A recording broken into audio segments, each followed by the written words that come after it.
you, Mr. Cameron. Thank you very much, sir. Mr. Lee, just before we go on to the sensitivity test tables, just one further matter to ask you about when we were dealing with dependency. You said that in relation to Bourne Airfield, that the condition, the reason given for imposing the condition was to comply with planning policy. So can we just have a look at that policy for a moment, which is core document 602, which is the adopted local plan, and we need to go to page 89, which is the reason justification, which follows policy, such long policies, I'm looking back at SS7. So if you've got that, there's a paragraph 350 at the bottom.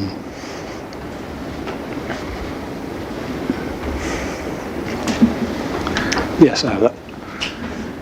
So you'll see there a fundamental requirement for this site is that it will be a sustainable development which is highly accessible and permeable to all its residents on foot, by cycle and public transport to support sustainable transport, recreation and health.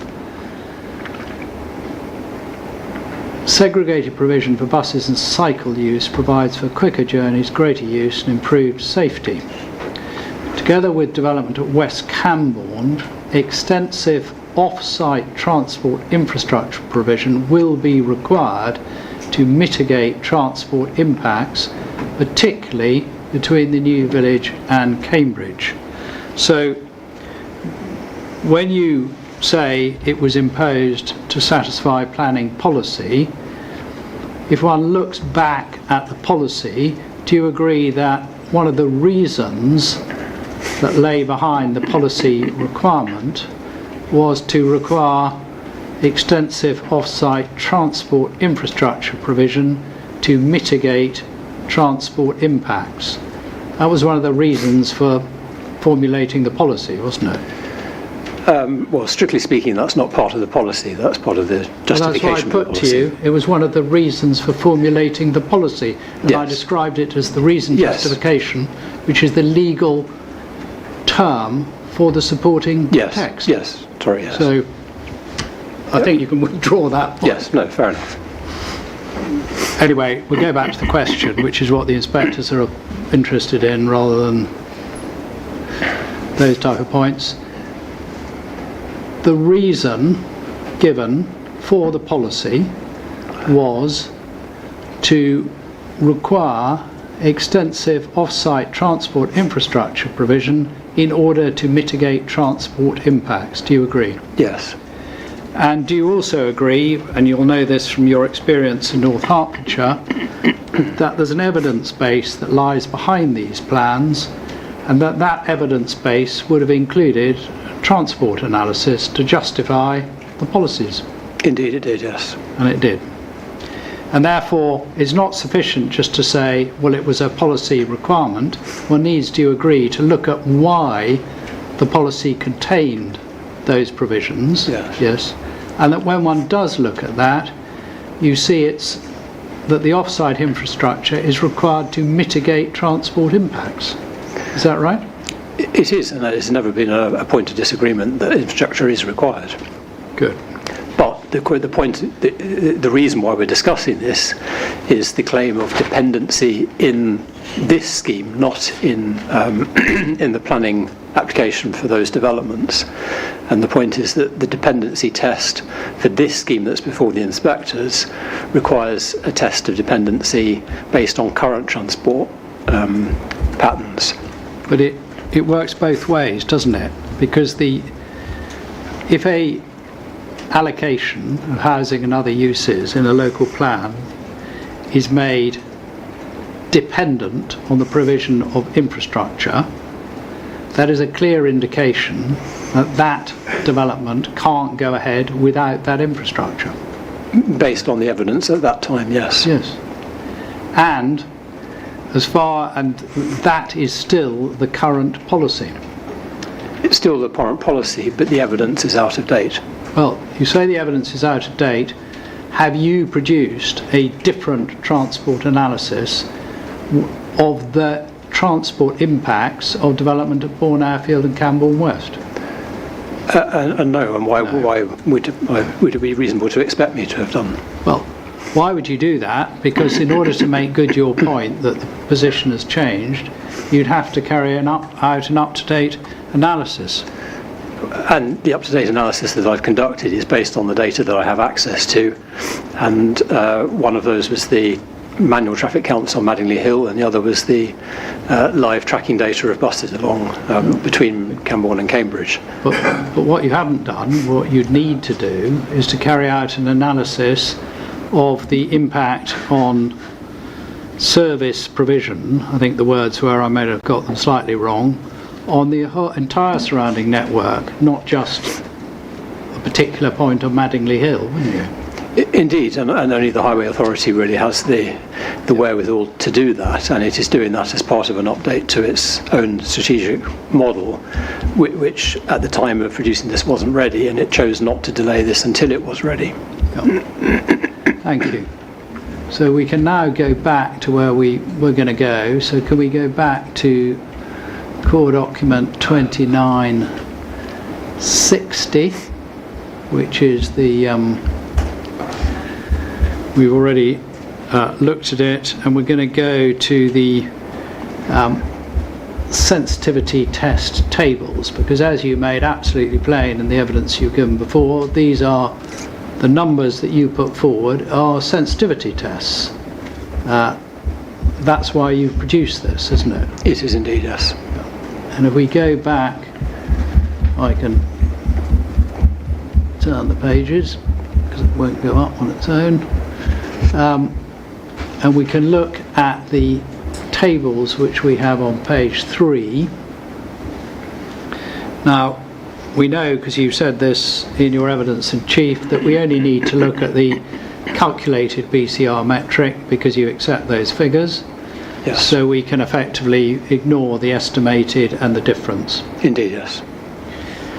And if we do that, we see that on all those figures, so if you take, there's a whole variation of different sensitivity tests, but you do Bourne Airfield only, and you've got the benefit exceeds the cost, correct? It does, yes. And in fact, house price is adjusted down, benefit exceeds the costs, lower house price growth on its own, benefit exceeds the costs, Bourne Airfield only and lower house price growth, a benefit exceeds the costs, nil house price growth and your equal benefit and cost, Bourne Airfield with adjusted house prices, your benefit exceeds cost, and you only get to 0.5 if you have a combination of Bourne Airfield only, house prices adjusted, and nil future growth. Correct? That is correct, yes. Now,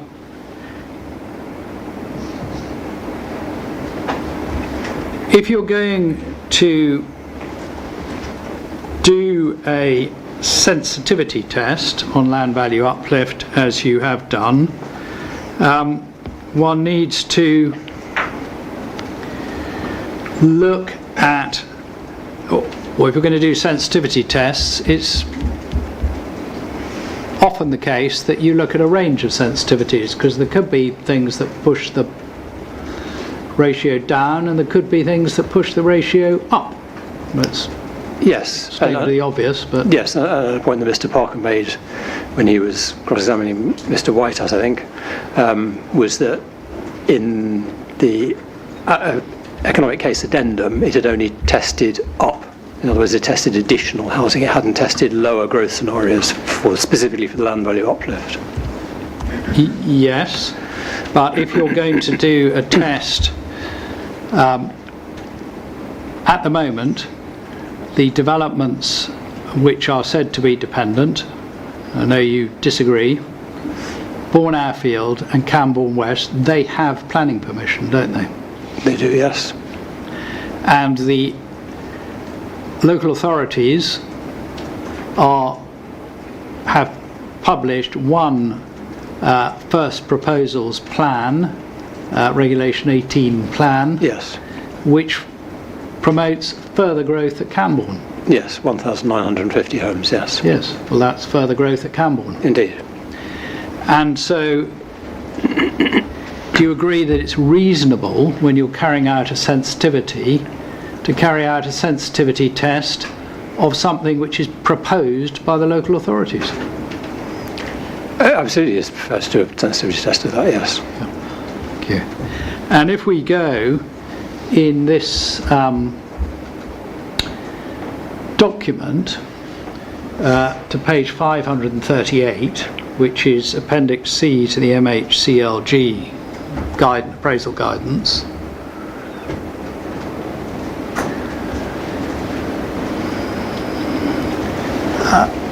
C21 we'll find on 538 PDF. Given the uncertainty surrounding future house prices, it's recommended that sensitivity analysis is carried out to test the robustness of the results. And the sensitivities to be applied will depend on forecast GDP per capita growth, but a reasonable range would be. And then there's a range between 0% real increase and that's a low, and a high sensitivity of 5%. And your analysis is based on the low sensitivity, isn't it? Nil growth. That is a scenario that I've tested, yes. Yes. Yes. And do you agree that if one's going to carry out a reasonable range of tests, matter of judgment of course, but that the MHCLG guidance gives you a reasonable range as it describes, either 0% low, 5% high, or something in between? Yes, but it is caveated, and it is only sensible to sensitivity test scenarios that you can justify. I can justify a 0% scenario. I don't think the applicant can justify a 5% future scenario. Well, you say to justify, but the whole point of a sensitivity test is to test the consequences, and then you've got a range. If you only do one, you have no range, do you? Oh, no, I completely agree that you should do a full range of sensitivity tests. My evidence was only presenting some kind of downside tests, if you like, to counterbalance the upside tests that the applicant had provided. But it's the upside test that the applicant has provided. Are you referring to house price growth, or are you referring to the add-on of the 950 dwellings? It didn't test any variations for the parameters I was testing. It only tested additional housing. Exactly. So, and what you're doing here, it's a test over 25 years. Is that right? It's effectively 2049, I think. Yes, effectively the test is over the build-out period for the houses, the developments, depending on what you assume the build-out rate is. Yes.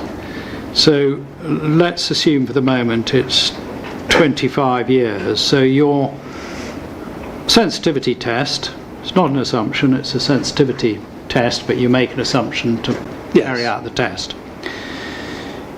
25 years, no real house price growth. Now, past performance is no guide to the future, as we're told constantly in other contexts. But if you look back 25 years, there hasn't been nil real house price growth, has there? 25 years. Not about 25 years, no. No. And if you're going to look over 25 years, it has to be to take a judgment, nil real house price growth in an area such as Cambridge, which is promoted for growth, there are employment opportunities and so on, it's if I put it this way, a pretty bold assumption, isn't it? I don't think many people realise that house prices have been falling since 2018 in real terms already in Cambridge and in South Cambridgeshire. So it's not, yes, seems counterintuitive, but that is actually the reality, that house prices have fallen quite significantly, and and they're currently on a downward trend. I agree with you completely that you cannot extrapolate a downward trend for 25 years in the future, and hence, rather than taking a negative growth, I took a 0% growth as a test. The applicant tested 2.2% future growth, which is significantly higher than has been seen probably for 25 years, but I haven't tested that period though. Well, did you have a look at where that 2.2% came from? Because that, and I can't point you directly, but Mr. Whitehouse will be able to give it to me, that was taken from the 10-year period prior to the carrying out of the business case analysis. So they looked back 10 years and got 2.2% and projected it forward. Yes, I mean, I'd be very grateful if Mr. Whitehouse could point us to the point where it states that, because I couldn't find it and therefore I couldn't check it. No, well, I think I'm going to leave that for outside the inquiry. I've put the point, and I can't point you to the document now, so I'm going to leave that outside the inquiry. So what we get down to is that on these figures, if we go back in this document to page 3, you only get below 1 on these sensitivities, with adding on, as we've seen, Bourne Airfield only, so you leave out Cambourne West. You adjust house prices in the way that you've done, which are based on average house prices across the area, rather than for Cambourne, where it's at the area, rather than from Bourne Airfield and Cambourne, the proposed developments, and you put in your nil future growth. And indeed. But you're implying that a BCR of 1 is the target, and no. that never is for a publicly funded scheme. The target is 2. So well, I'm not suggesting to you that 1 is the target. Suggesting I've just asked the question in relation to the 1. You know that it's the applicant's case that the BCR here is 1.8, taking account of land value uplift. Yes.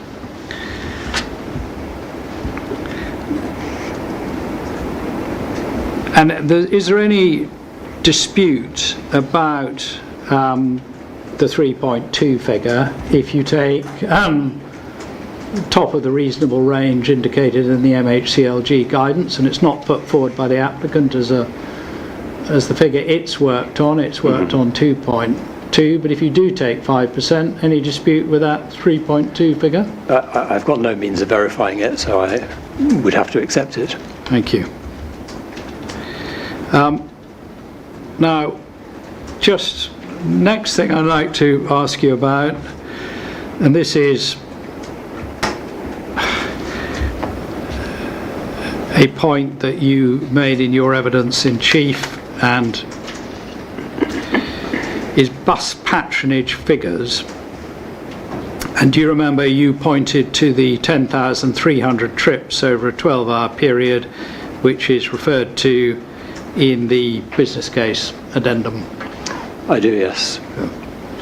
And you referred to this, I think, and this is my shorthand for it, as a kind of sense check, because you said if you look at the total number of buses, 10 an hour, and you did a calculation, if they were all full it would be 9,600 and something.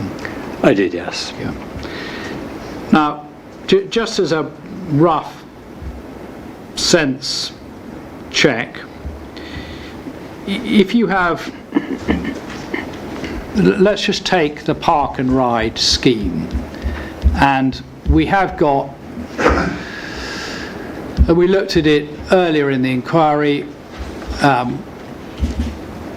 we've got the transport update Cambridge and South Cambridge, that overview figure, and you remember that it's CD 2909 if you want to look at it, page 5. but I'm just taking one point from it, but I'm telling you where I'm getting it from. Park and ride passengers. I mean, that, interestingly, if it's of interest to people, probably is. Park and ride is where you get a plus. It's above pre-COVID. Yeah. Seems to be some people are using park and ride. So here we've got a 2,000 car space park and ride, 300 bicycle spaces, and just as a sense check, if I can call it that, if you, and let's say people will visit Cambridge for all sorts of different reasons, but unlike a lot of towns, there will be I don't think put it any higher than this, but a not inconsiderable number who are visiting as tourists, which may not be the case in a comparable sized town elsewhere. No, that's true. I mean, you only have to have your eyes open to see that in the middle of Cambridge. And so there will be some people coming who just come, they're not commuters, they don't park in the morning and go in the evening. They'll be coming either for the morning or the afternoon, and some of them, and this is all hypothetical, may use the park and ride. Agreed? Yes. And so some park and ride spaces are going to be used by, the same space will be used by a different vehicle on the same day, because somebody parks for 3 hours and somebody else parks for 3 hours in the same space. You will see some turnover, but I think the pattern in most of the park and rides is that the people who use them are parking for a whole day or most of a day. But there'll be some turnover. There will be some, yes. And also, in asking these questions, hypothetical, I'm not suggesting that every space will be filled all the time, every day. But if you, and equally, there's going to be at least one person in each car, because until we have driverless cars that decide to go and park there for their own accord. And in some cars, there'll be more than one person. Yes. So if you took taking all those into account, if you had 2,000 additional people joining the park and ride there, and I'm not suggesting this is the figure that's been modelled, but let's say you had that, and that isn't 2,000 cars. It could be because you've got more than one person per car, or a car for half the day. That on its own, you get up to those 2,000 people. It's a two-way trip, so they go one way and come back the other. That would get you 4,000 just from the park and ride, wouldn't it? It would, yes. So if you're talking about 10,600, do you agree that one shouldn't just be looking at people coming from Cambourne or intermediate stops, because the park and ride is going to be if it works, will be a significant contributor? Yes, and I've in no way excluded it. Good. So just looking overall at where we are, and I'm not going back over anything, I just want to, there's agreement between us on the need for a reliable public transport provision between Cambridge and Cambourne, yes? Yes. There's an acceptance that the application scheme is one way of meeting that need. Yes. And that if the order is not made, and so the application scheme doesn't go ahead, the need won't be met unless there's an alternative. Agreed? Yes. And that is why CPPF put forward an alternative. But do you agree that an alternative is only a realistic alternative if there's a reasonable prospect of it being delivered. Within a reasonable time frame, yes. And as far as the time frame, the CPPF scheme, Mr. Johnston has given evidence about how long it would take on Madingley Road, how long it might take to carry out those works.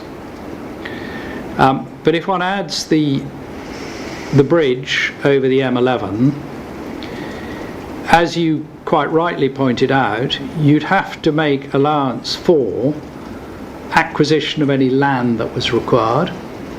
Well, that's if that's opposed, then there's a delay period while that happens. Yeah. And if it's necessary to move utilities, they would have to be moved, and you'd have to account for that, wouldn't you? Yes, that's part of any scheme, yes. Yeah. And the other thing that would have to happen is that the public authorities would have to reconsider, reconsult, and then decide to promote that scheme. And you have to take all that into account. Yes. So Mr. Baker gave a period of 5 to 10 years. Is that a reasonable period? I think if you were to deliver the scheme as one scheme, possibly. But actually one of the advantages of what we're proposing is it could be delivered in parts. And if it can be delivered within the public highway, then the process for securing consent is very much simpler than a Transport and Works Act order. So I think 10 years as an upper limit strikes me as unlikely, and I think it would be possible to deliver at least some of the scheme well within 5 years if that was the decision to go ahead with that. So is that 5 years after the decision is made to go ahead? I would say well within 5 years of making that decision. Yes. After the decision is made? Yes. Well within 5 years after the decision. But in order to make the decision, there would have to be consultation, because people would have to have a chance to have their say, wouldn't they? Well, it depends on the scale of the scheme. I mean, the Highway Authority could take the view that it simply requires a traffic regulation order to do some of the work within the public highway, and the statutory process for that needn't delay the scheme by more than 6 to 12 months. So. But if there was public consultation, particularly if there's an effect on heritage assets and so on, you would expect, I mean, if you look at the principles of your organisation, you wouldn't expect the public authorities just to go ahead without asking anybody, would you? No, and you make a fair point that where there are those sensitivities, you would expect public consultation and options to be explored.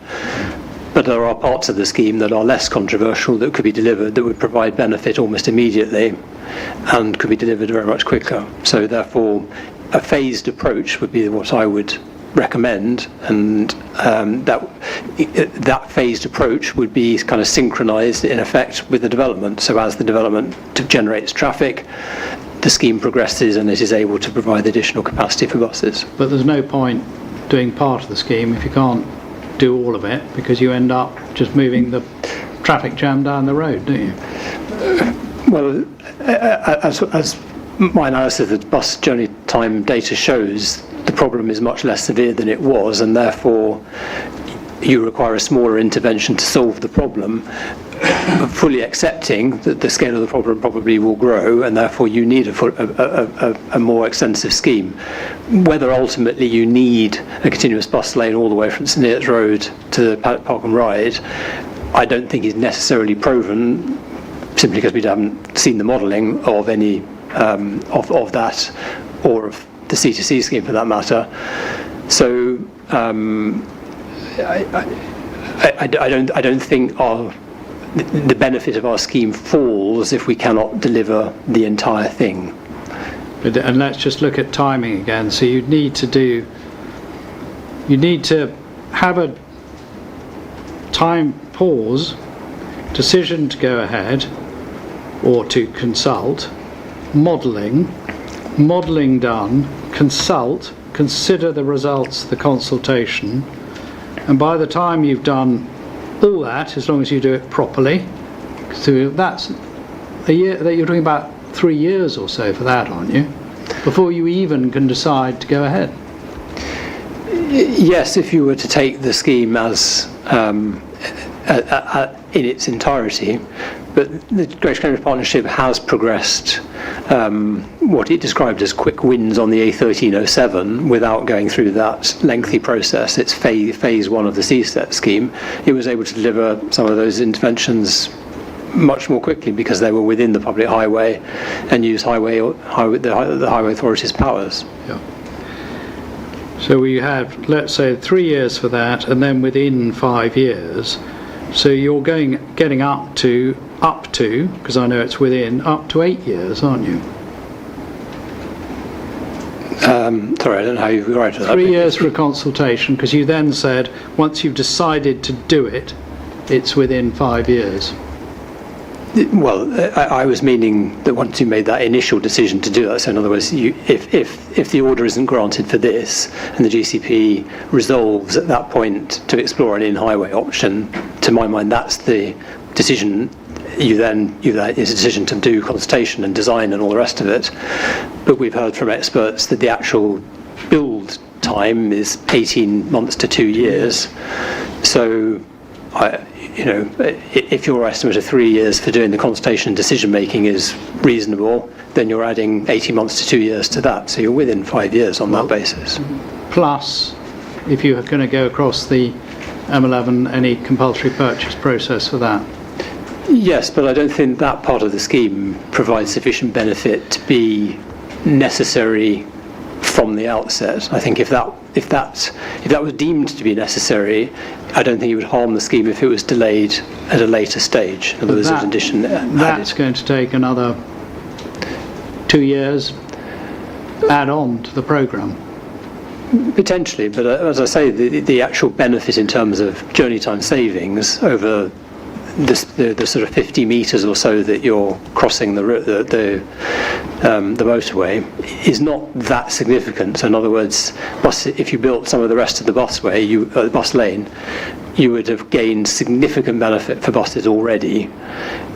Building the additional bridge, if that was deemed necessary, would add to that, but it wouldn't be a critical component of the journey time savings. Pretty critical if you grind to a halt when you get to the M11 because you can't provide an additional bus lane there. Well, as I explained earlier, there is another approach, which is that you provide more capacity on the exit ramps from the M11 and you use the traffic signals to regulate the flow of traffic over the bridge. And that technique is used in highways all around the country and all around the world.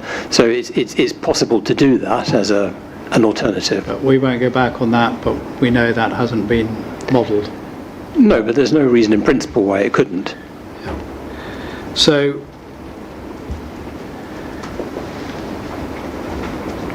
thank you very much, Mr. Lee. Those are the questions for you. Thank you. Okay.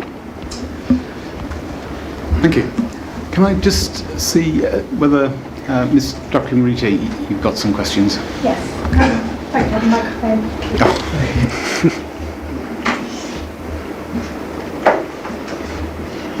Yes, obviously I'm not going to repeat anything that has already been asked, but just a couple of questions on the planning condition in relation to Bourne Airfield. Good afternoon, Mr. Lee. So you've already agreed with my learned friend that in order to have that condition removed, the developer would need to apply to the Council, South Cambridgeshire, pursuant to Section 73, for permission to develop the land without that condition. And it would be a matter of judgment for the Council at that time whether or not such an application would be granted. Yes. And The applicant, the developer, would have to demonstrate the condition was no longer necessary. Indeed. And CPPF, you have not put forward any evidence to indicate that the condition is no longer necessary or that such an application would be granted, have you? No, but that was never the point I was making. The point I was making is that there is a risk So in other words, for the purposes of this scheme, it is claiming dependency, so that the 3,000 homes at Bourne Airfield are dependent on delivery of the scheme, and that dependency is based on the planning condition. And the point I've made is that there is a risk that that planning condition could be varied or removed. Yeah, I think the way you put it in your proof is that it's susceptible to being varied. Yes, indeed. And you've already actually helpfully mentioned the condition, but I think it'd be just good for us to have a look at it. So if we could take up the planning permission, CD 406.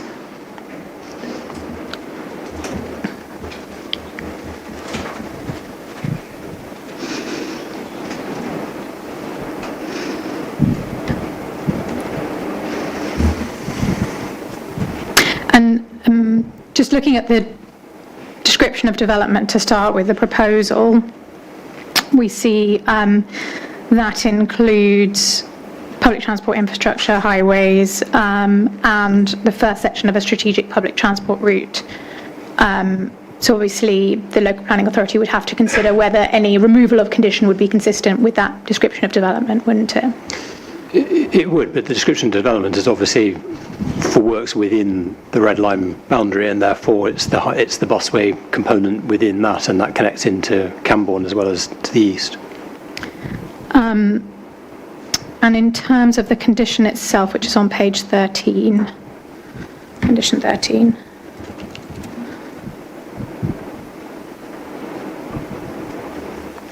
Says, as we're all aware, no more than 500 dwellings shall be occupied until such time as the Cambourne to Cambridge busway is operational, referring to a public transport route between Cambourne and Cambridge, or an equivalent scheduled rapid mass transport passenger carrier service. And as you correctly identified, the reason states to ensure the development is founded on the provision of significant improvements to public transport provision in accordance with the policy. And we've already had a look at the policy with Mr. Cameron had a look at the policy with you. But that's a policy in the current adopted local plan, isn't it? Yes. And the policy specifically indicates that some intervention must be provided, doesn't it? It does, yes. So it's unlikely in that context that on an application, condition 13 will be found to be unnecessary. I agree that it's unlikely to be found unnecessary, but it is, I would judge, possible to likely that it could be varied. So in other words, the 500 dwelling limit could be increased. Those are all the questions I had for you. Thank you. Thank you. Thank you. I'll just check to see if there's anybody else who's supporting the scheme who wants to ask Mr. Lee any questions. I can't see anyone. So, Mr. Lee, I think myself and Mr. Clegg have got a few questions for you. Just sticking to the, you're being asked there about the planning policy and something to do with the Bourne Airfield there. In your proof of evidence, you refer to the latest national planning policy framework, where you reference the vision-led approach to transport planning.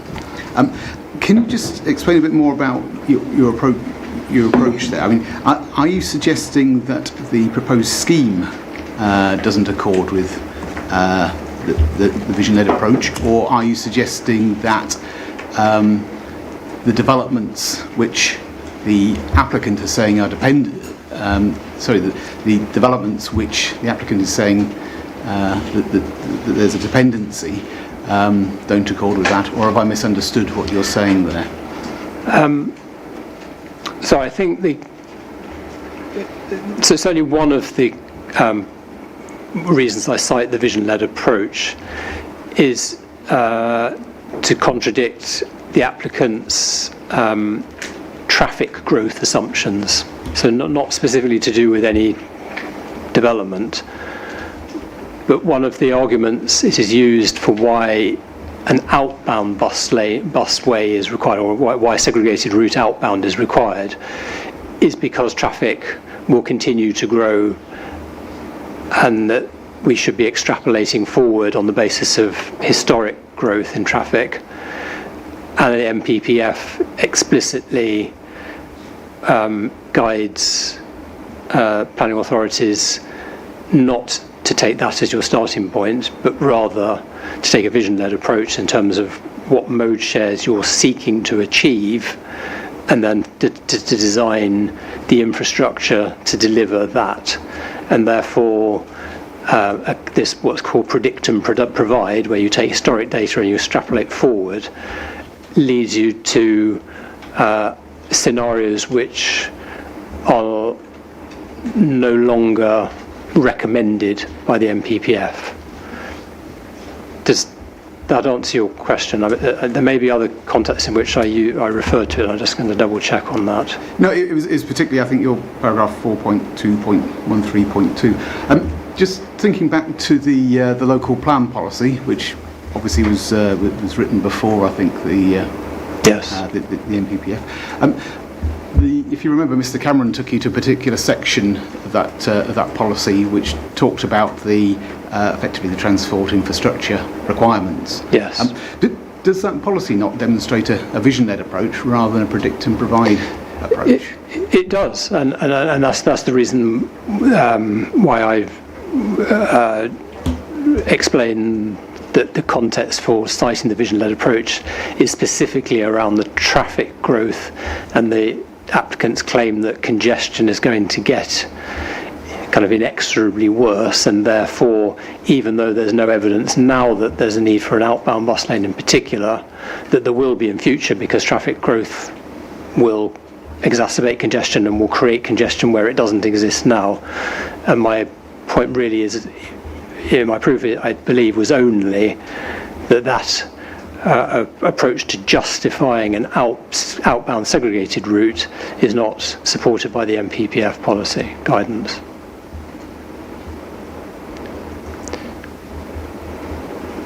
But you are completely right that the policy and the local plan is consistent with the current MPPF guidance.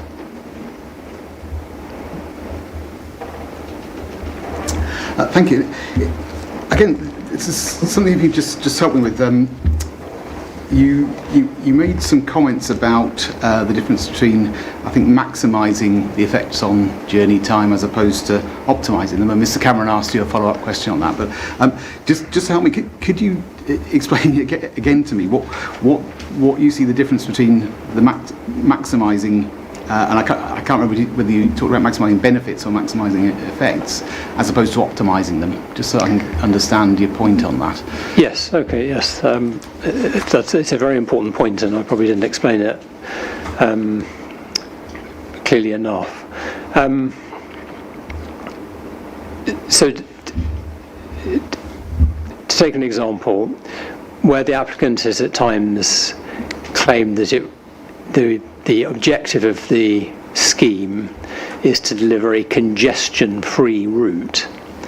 That is what I would describe as a kind of maximised scheme objective. So it's tolerating no degradation in performance under any circumstances. And that would typically require a disproportionately large investment to achieve the final percentage points of service level improvement. So in transport, we would normally seek to optimise, and the whole purpose of the cost-benefit analysis process is to identify the optimal point for a scheme such that your investment is delivering the most benefit in that ratio. So you don't spend money unnecessarily on what sometimes gets called gold plating a scheme, but you can use some of that money on another scheme, for instance. So one of the common complaints about the applicant's approach to this scheme, and indeed to all of the busway schemes, is that it hasn't accepted that a compromise solution might actually be better, more in the public interest, than the scheme it's proposing, which is fully segregated, in part because it actually isn't providing a fully segregated end-to-end route.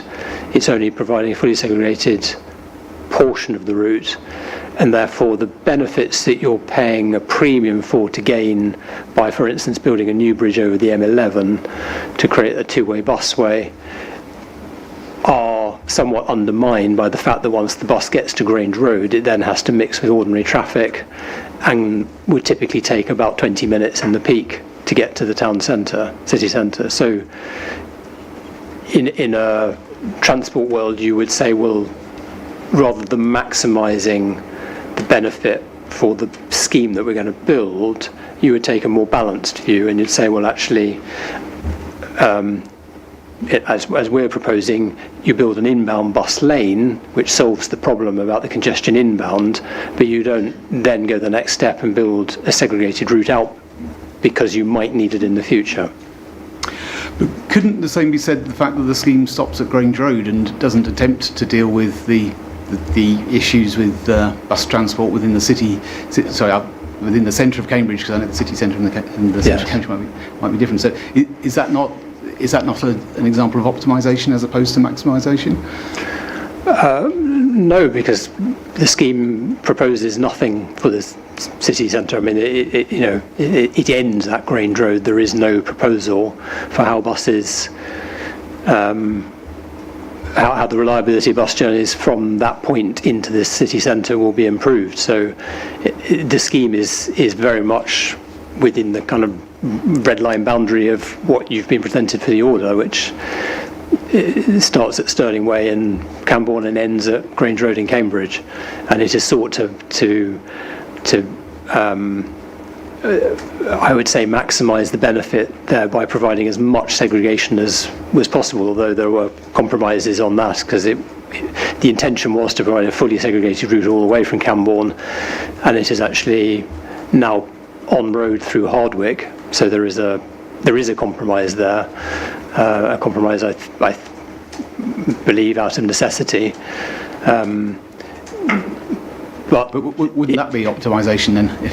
It is optimisation of a sort, but it's a relatively minor optimisation relative to the building something within the existing public highway rather than building a completely new busway through Coton Orchards and over the M11. Thank you. I think that's all the questions I've got, Mr. Lee, but I think Mr. Clegg's got some questions for you.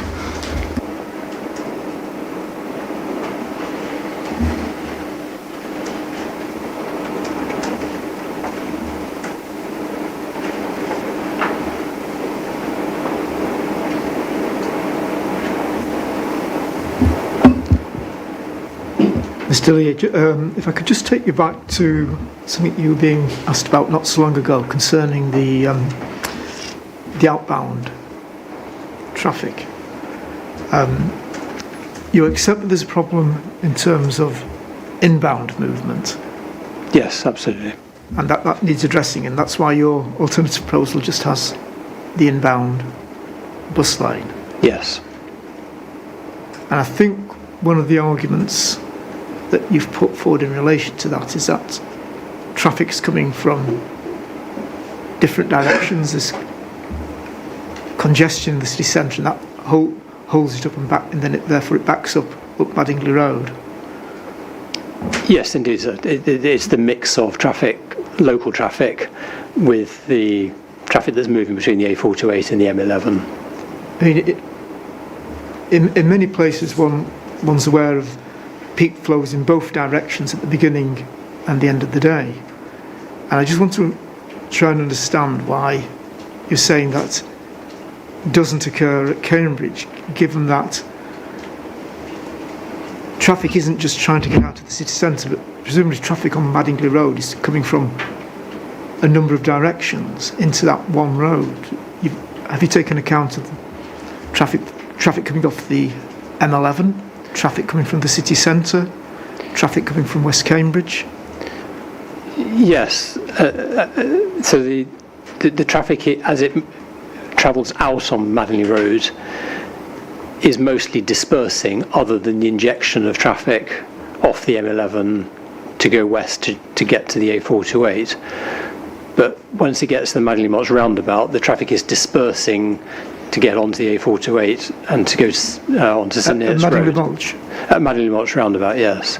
And so there is a little bit of congestion sometimes at the that roundabout. Yes.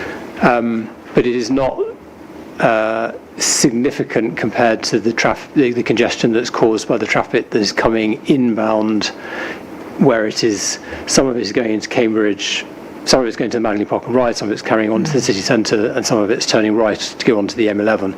And it's the fact that you've got the A428 and St Neots Road, and actually also the road from Madingley Village, all converging onto a two-lane road coming inbound to Cambridge with multiple destinations, and it's that kind of compression of traffic into too small a space that causes the congestion. But you don't have that going out because traffic is leaving to get onto the M11, and then that's replaced by new traffic coming off the M11. Yes. But then the traffic is dispersing when it gets to Madingley Mulch roundabout. Traffic's dispersing from Madingley Mulch onwards, and you've got a bit of congestion there. Does it not follow that you've got more congestion earlier on, further down to the east, coming out of Cambridge? Because you've also got traffic coming presumably out of the Park and Ride. You do, but that is more easily regulated. So the traffic lights that release vehicles from the Park and Ride, that can deliberately, if you like, queue traffic without causing any harm to the rest of the network, whereas you can't do that, for instance, on the exit ramp on the M11, because if the queue builds up to the bottom of the ramp, it then becomes a safety hazard to traffic that's carrying on the M11. So it is easier to manage the traffic that's joining the Madingley Road east of the M11 than it is to manage traffic at the M11. But one of the big differences is that the traffic that's going out of Cambridge is turning left to get on the M11. None of it's turning right, so there's no interruption to the flow for the inbound flow from the traffic that's going out. Whereas inbound traffic is turning across to get onto the M11, so that causes a conflict, which then leads to congestion. Okay.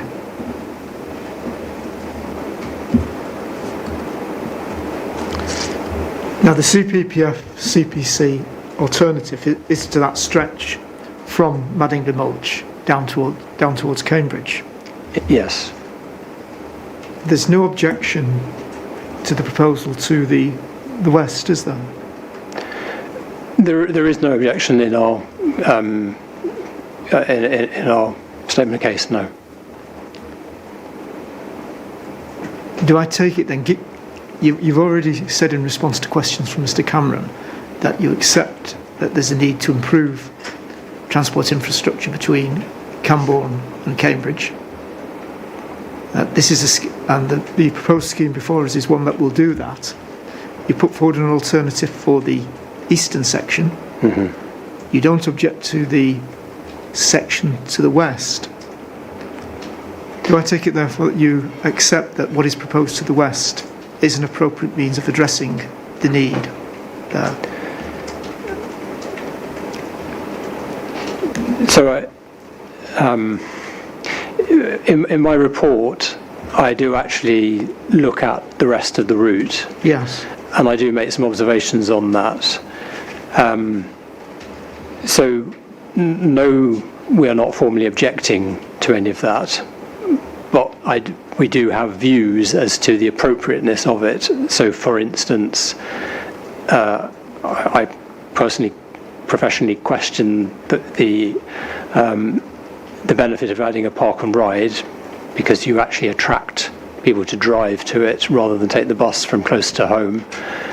And I also question the sense of having a busway that circuits the northern edge of the Bourne Airfield development rather than going through the middle of it, because actually if you want it to be within a catchable, attractive walking distance of as many homes as possible, you would run it through the middle.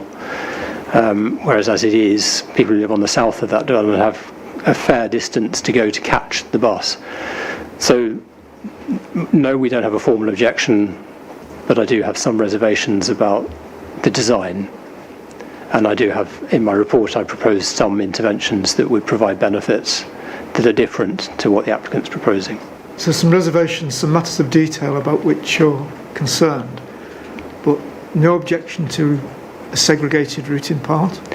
No. A two-way segregated route? Yes, but to be clear, it's not segregated at all through the village of Hardwick, which is quite a significant section, Yes. and the full segregation. It is at Bourne.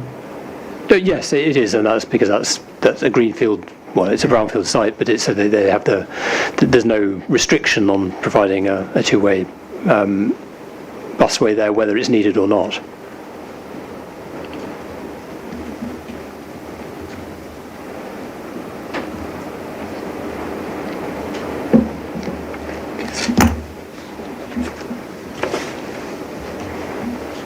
I just want to go into your proof as well, Mr. Lee, just to try and understand some figures.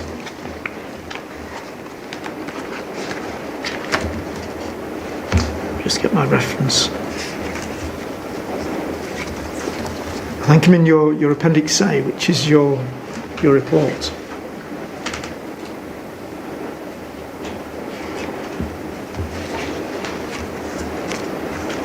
And what I was trying to understand was the information that you're giving about delays as you see it in bus journeys. And if we could just take as an example, if I can find the right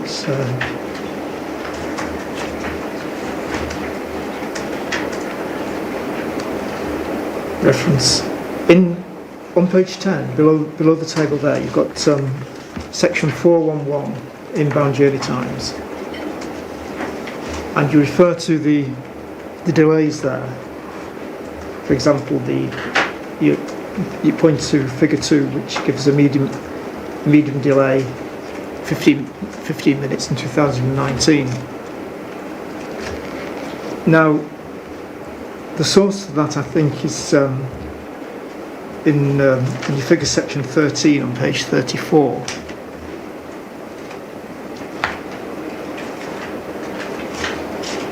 And if we look at the left-hand side, which gives the 2019 figures, the figures that you've got in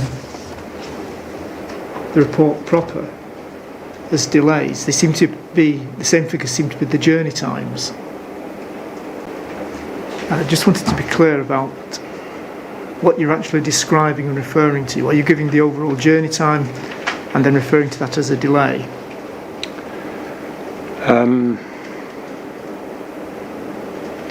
So you're referring to table 3, are you? Sorry, sir.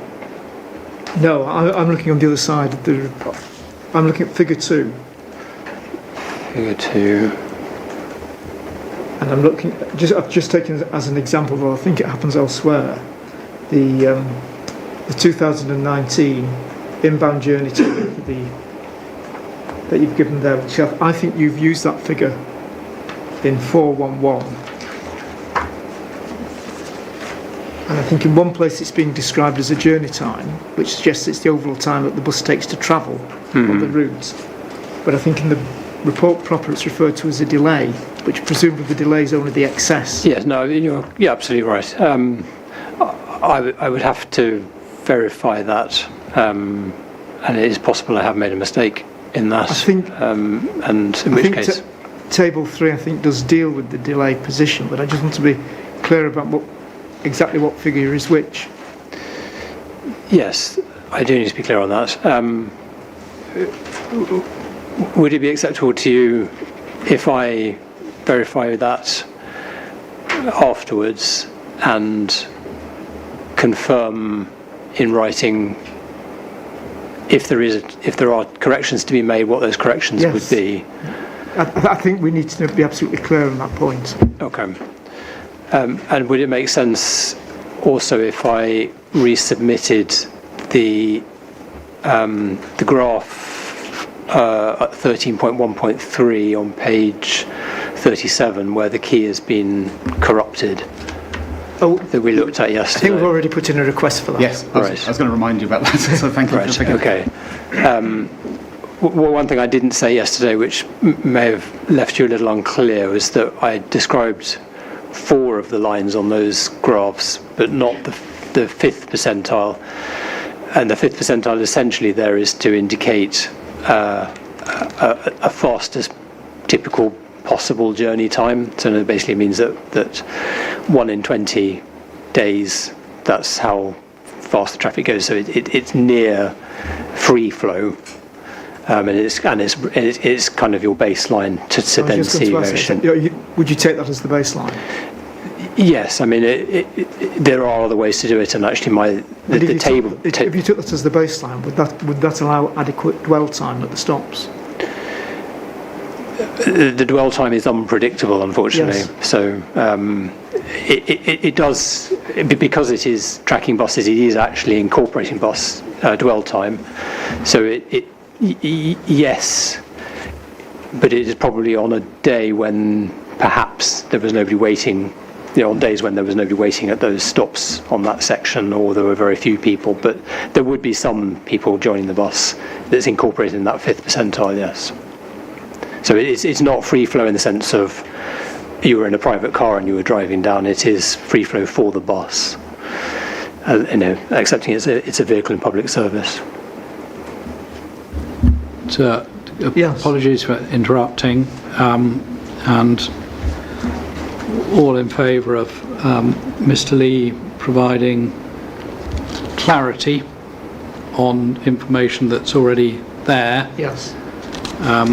But if it goes beyond that, then we should be given an opportunity to investigate it.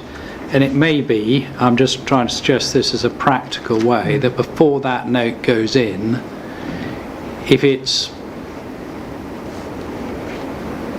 not agreed, but if Mr. Lee is willing to let somebody from the applicant's team see it, then we can indicate whether we think that it includes additional information Yes. as opposed to clarification, No. and then we don't get into difficulties when it comes Absolutely. in. I think, as we've said several times, we're not looking for additional information. We just want to clearly understand what's being put before us, much in the same way as we've got additional material from Mr. Sensible. Oh, of course, Yeah. of course. And that's why I'm saying, sir, if it's additional and it's clarity, we have no issue, but it may avoid some argument about whether it is or it isn't if Mr. Lee's prepared to do it. And at the end of the day, if he wants to put it in, he puts it in, but it just Yes. makes it easier and avoids potential issues. I mean,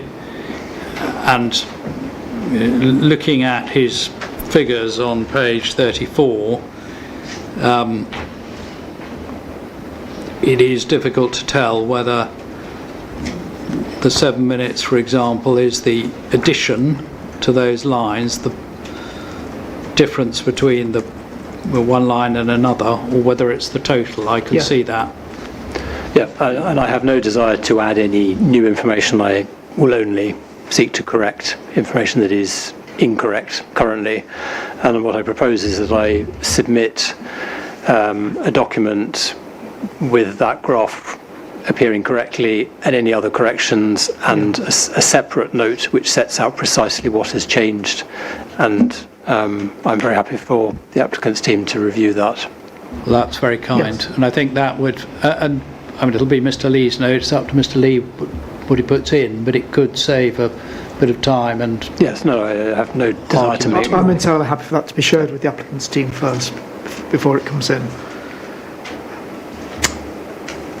Mr.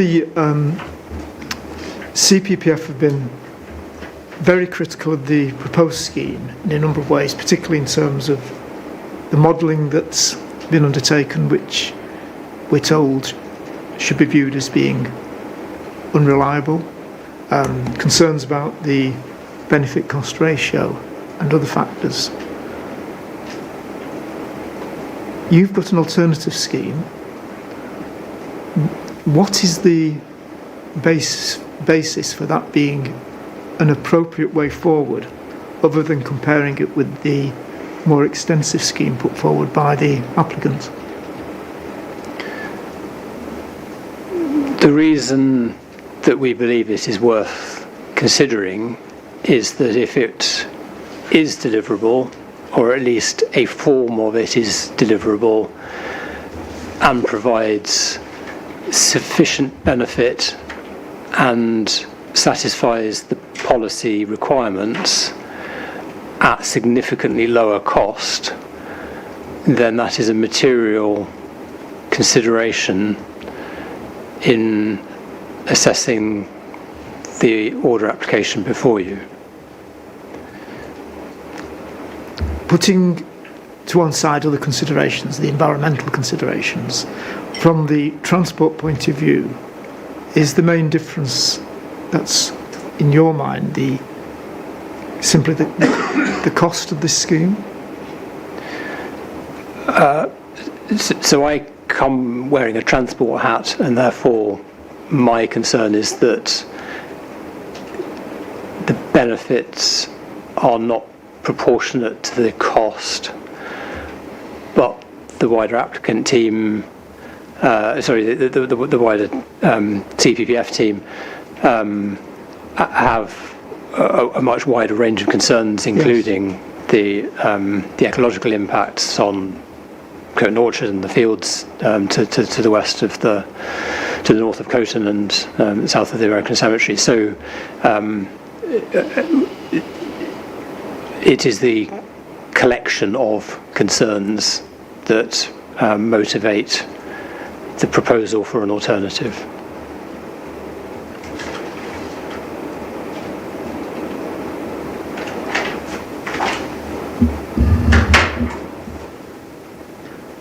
Does that mean that those other concerns are put to one side?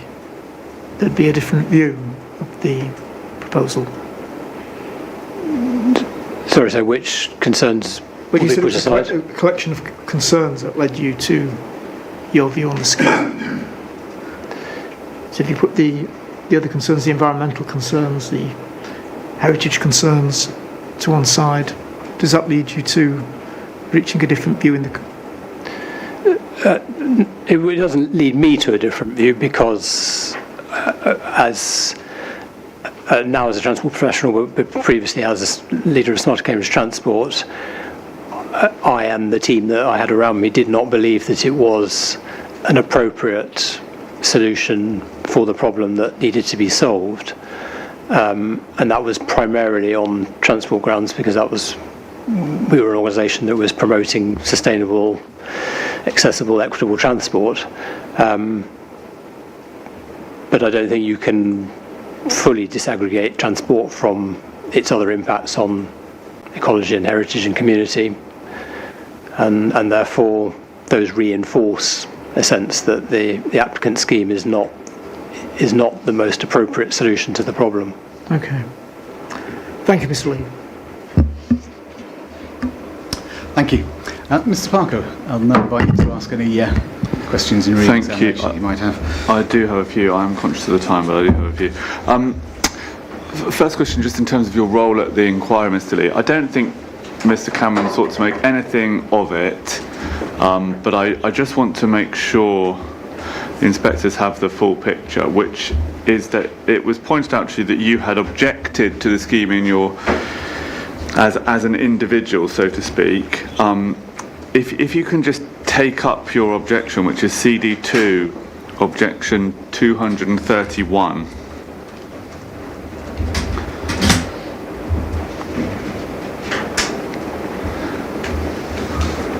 And we've got that document in front of us. I mean, can you just confirm, I think you say in your proof you're a resident of Cambridge. Have you objected to this scheme by reference to any arguments, whether related to your home address or your other personal concerns, that you've not made in your proof of evidence and in your report? No, and as I stated in my proof of evidence, I have no vested interests or conflicts of interest associated with this scheme, and my objections are purely based on now a professional opinion, but previously community opinion, if you like, about the suitability of this scheme. So. And I don't want you to, if you look at your letter, I don't want to go through all of the points, but if the inspectors were to read your letter, your objection, which is a 3-page letter dated 7th of January 2025, is that consistent with or inconsistent with the arguments that you're making in that professional capacity now? It should be entirely consistent. Then, outbound bus lane. You were asked a number of questions by the inspectors actually about an outbound bus lane. Just in terms of the evidence that's been put forward by the applicant, is there any transport assessment or highways assessment which demonstrates that there is any need for an outbound bus lane before this inquiry? I don't believe so. Perhaps the one piece of evidence that would confirm this is the Saturn output schematics showing traffic flows, and I'm not sure I can point directly to that. But it should be said that the applicant has never contradicted the assertion that there is not a problem currently. It has only ever made the case that the capacity is required for the fact that congestion will worsen in future, or will appear in future. And just to be clear, that's, as it were, a hypothesis as opposed to an evidence-based assessment such as justifies the inbound bus lane or the C2C scheme itself. Is that right? Yes. And I think you foreshadowed my next question, which was going to be your position and the position of CPPF from the outset has been there is no need for an outbound bus lane. There's no problem which justifies a need for it. Has the applicant, whether in the written evidence or in the questions that have been put to you or Mr. Johnston by Mr. Cameron or anyone else, called into question that part of your case? No, as I said, the only counter-argument has been that it will or even just may be needed in future because traffic volumes will grow and congestion will appear where there isn't congestion now, but it has never been demonstrated that there is a need at any particular point in the future. I'm going to deal with that in your proof. Now, the next issue, there were a series of questions from Mr. Cameron about the CPPF alternative being described as an interim solution, a temporary solution. You said 10 to 15 years.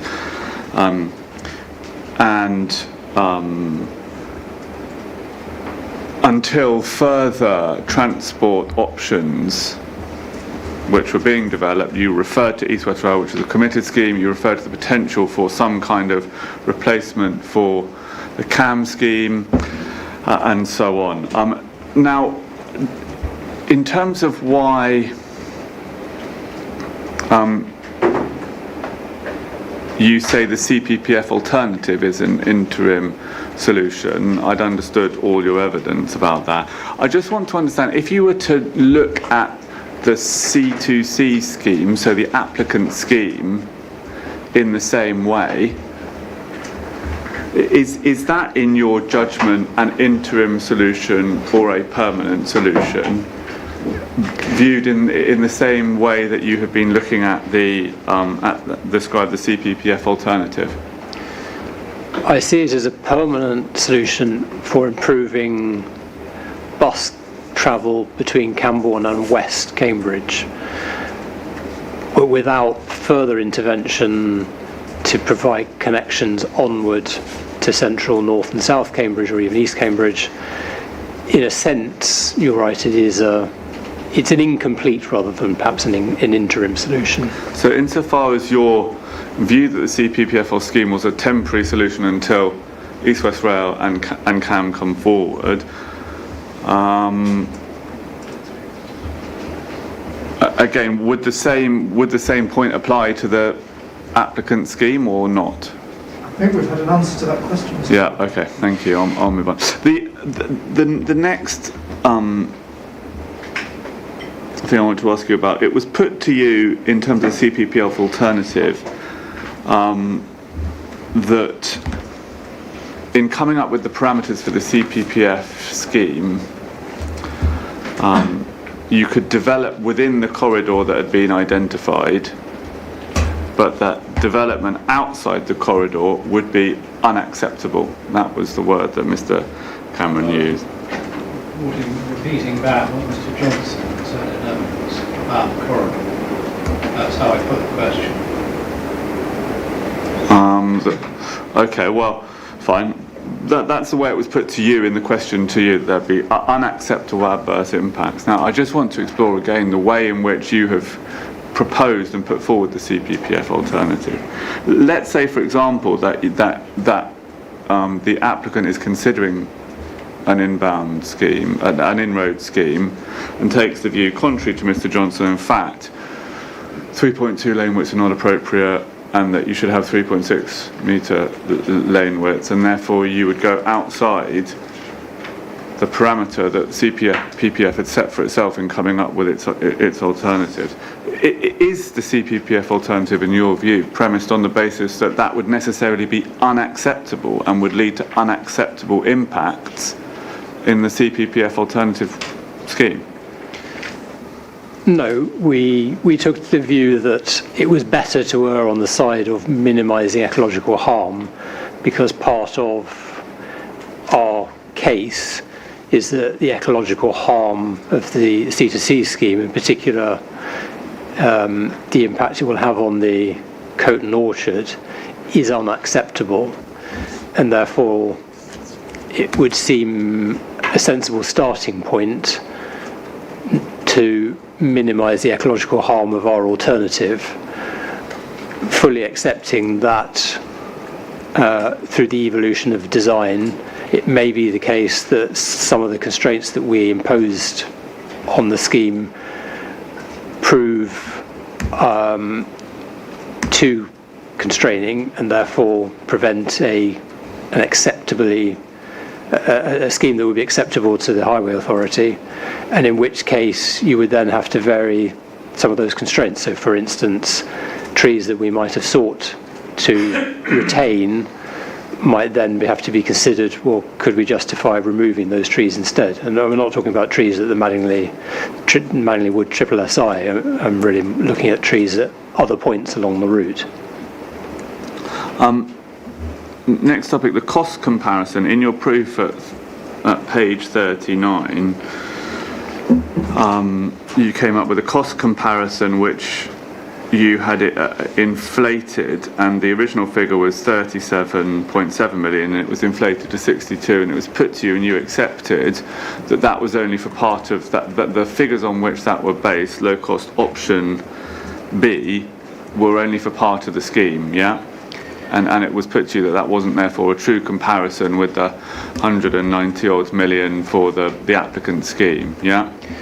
That's correct, as far as I could see, yes. Yeah, so put to you wasn't the true comparison, but let's say for the sake of argument that, well, not for the sake of argument, if you were then to extrapolate in very, very broad terms to understand, and you wanted to come up with an appropriate direct comparison between 192 and whatever the figure was for the entirety of the CPPF alternative scheme, are you able to assist with the inspectors with an order of magnitude of what that cost is likely to be? I think we could do better than an order of magnitude, but I can't, just thinking on my feet. I think what we could do is we could look at the cost. So there's a statement of costs for the C2C scheme, and perhaps Mr. Johnston could review that and take out some costs that we would not incur, and then make an estimate for the cost of providing the inbound bus lane. It could be done, but you're not in a position to do it today, essentially, or certainly not sitting here. No. I mean, just in terms of the likely comparison, 62 million to 192 million. Is there a world in which delivering the remainder of the scheme is going to cost anything like 130 odd million? Mr. Parker. I'll give the evidence himself. I was just going to. Well, I'm just Heading conscious towards of leading the, questions, Mr. Parker. I'm just conscious of the. I'm trying to get things through things as quick as I can because we've still got another witness to deal with today. But I'll move on. You were asked some questions about the extension of the a cycleway to Cambourne.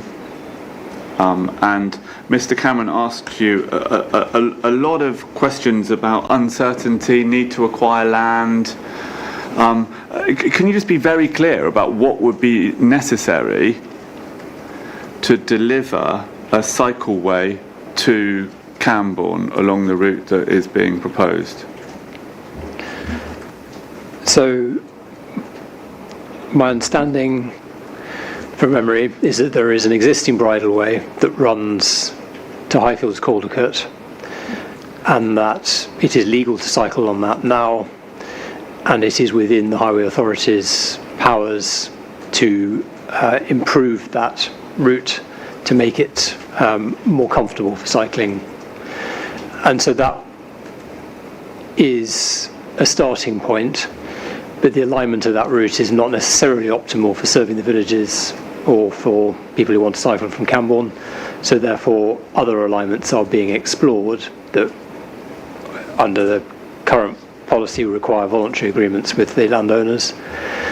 And then from the village of Highfield Caldicot is immediately abuts the red line boundary of the Bourne Airfield development, and there are points of access for active travel already identified on the approved plans that would link the village to that, and therefore from the village to the rest of the active travel route east to Cambridge. Thank you. Then you asked a series of questions about the dependency of the Cambourne West development on the scheme, and you were pointed to CD 1-2016. Can we please take up that document? CD 1-2016.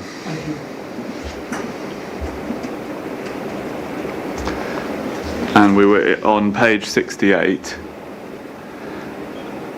And we were looking at both the section 106 Yes. provision, which is in here, and the section 106 we can see agreement for the Cambourne West includes funding for the C2C project, and that there's a requirement for the payment of a sum. Yeah. Yes. Is there anything in that planning obligation which would prevent any of those houses being developed in advance of the applicant scheme coming forward? No, and I think that I made that very point to Mr. Cameron directly, that there is nothing to prevent the applicant or the owner of that site building all of the homes before the delivery of them. And this was this document was produced at the outline business case stage. You can see on the right-hand side, growth attribution, economic impacts quantified, and we can see assumed the housing is 100% dependent. Yeah. Yes. Is even the applicant's position now that the housing at Cambourne West is 100% dependent upon the scheme? No, and I think it's a point I have made, possibly in my proof, that has changed as houses have been built and occupied, and therefore are demonstrably not dependent. So there's houses being built and occupied which are demonstrably not dependent. Has the applicant provided any what is the figure that I'm reluctant not to lead you? What is the figure that the applicant is saying it represents the dependent housing? So it is claiming that 850 of the homes are dependent. Has the applicant provided any assessment? Were you taken to any assessment in the cross-examination by Mr. Cameron which explained where the 850 figure has come from? No, he previously pointed to the staging of payments in the section 106 as being where that threshold comes from. So it's the 5.5 million to be paid before the 1500th dwelling occupation date, the total permission being for 2,350 homes. So that it's identified where the number came from, neither the applicant, well, the applicant has not provided any evidence for that being the point of dependency, so the point at which building further homes would have an unacceptable impact on the performance of the road network. Thank you. Final question. Mr. Cameron asked you in some detail about the park and ride, and if all the spaces in the park and ride were taken up, well, that gives you 4,000. So 2,000 car parking spaces times 2, you get 4,000, and the figure for bus patronage is 10,300. Yeah, even accounting for 4,000, and let's be generous, there's 300 cycle places as well, which Mr. Cameron didn't refer to. Let's include those as well. So that's 4,600 people on the buses.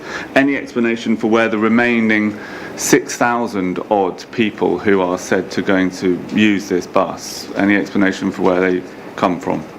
No, but to be clear for the benefit of the inspectors, 1,500 of those are current. So it's the 8,800 new, of which the new park and ride would contribute possibly 4,600, and so that leaves somewhere in the region of 4,000 new trips on those buses, which are from existing dwellings up to the 500 threshold on Bourne Airfield and the 1,500 threshold on Cambourne West. So we've got to find another 4,000 new bus users trips, so 2,000 return trips from the existing population plus the building up to the threshold point.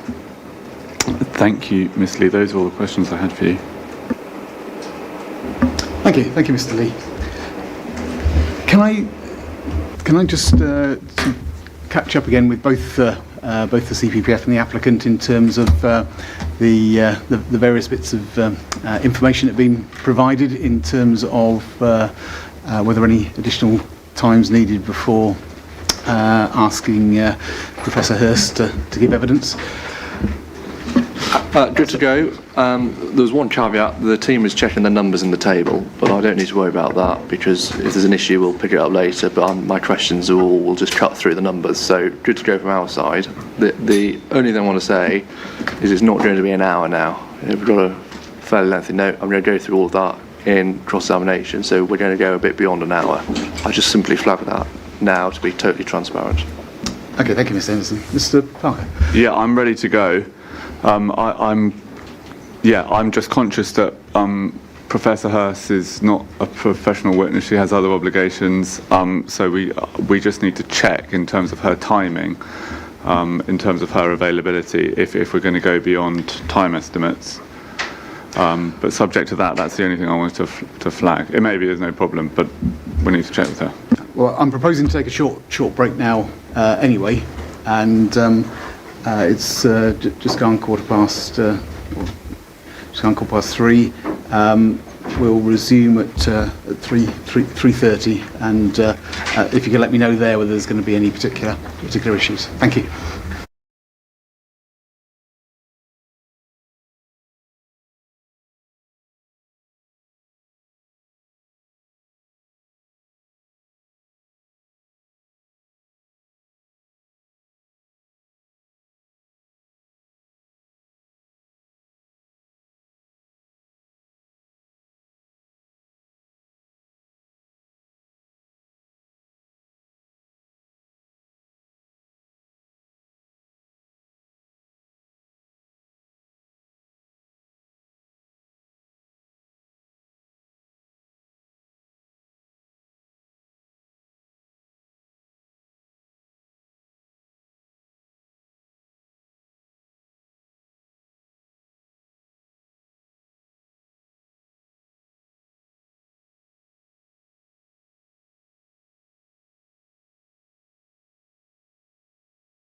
the inquiry. I want to have a very brief discussion about timings. Now, today we're going to have a hard finish at 5 o'clock because the recording and live streaming is going to go off at that point. And having discussed it with Mr. Clegg, given that so many people are watching online and watching recordings, I don't feel comfortable continuing with the inquiry without that going on. We've also obviously had quite a bit of exchange of evidence relating to the subject of Professor Hurst's evidence. Mr. Parker, can I start with yourself in terms of the availability of your witness? She's available tomorrow morning, so I think that on the time estimates provided by Ms. Henderson, there shouldn't be an issue.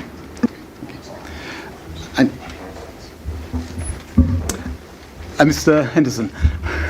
Yes, sir, I think we crack on. We get to the end of Professor Hurst's evidence in chief, see where we are. It makes sense to start.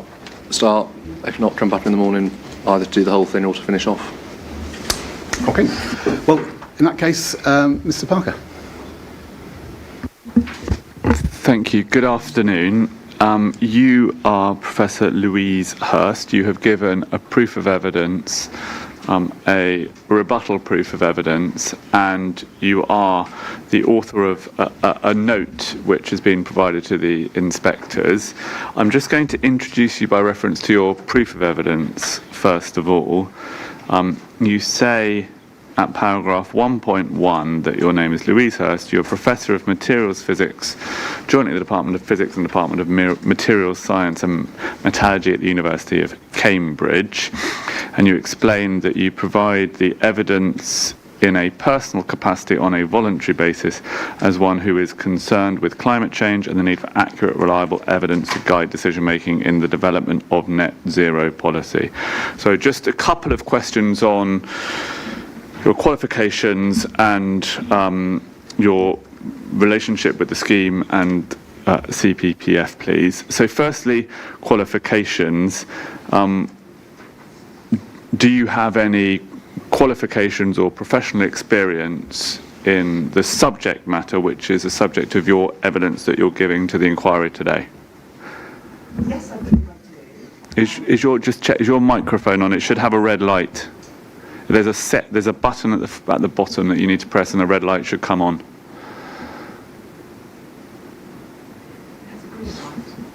Maybe it's. Do you want to just tap the microphone and?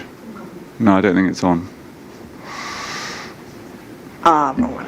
Perfect. Thank you. So yes, I do. I believe I do have some relevant expertise to bring to the inquiry.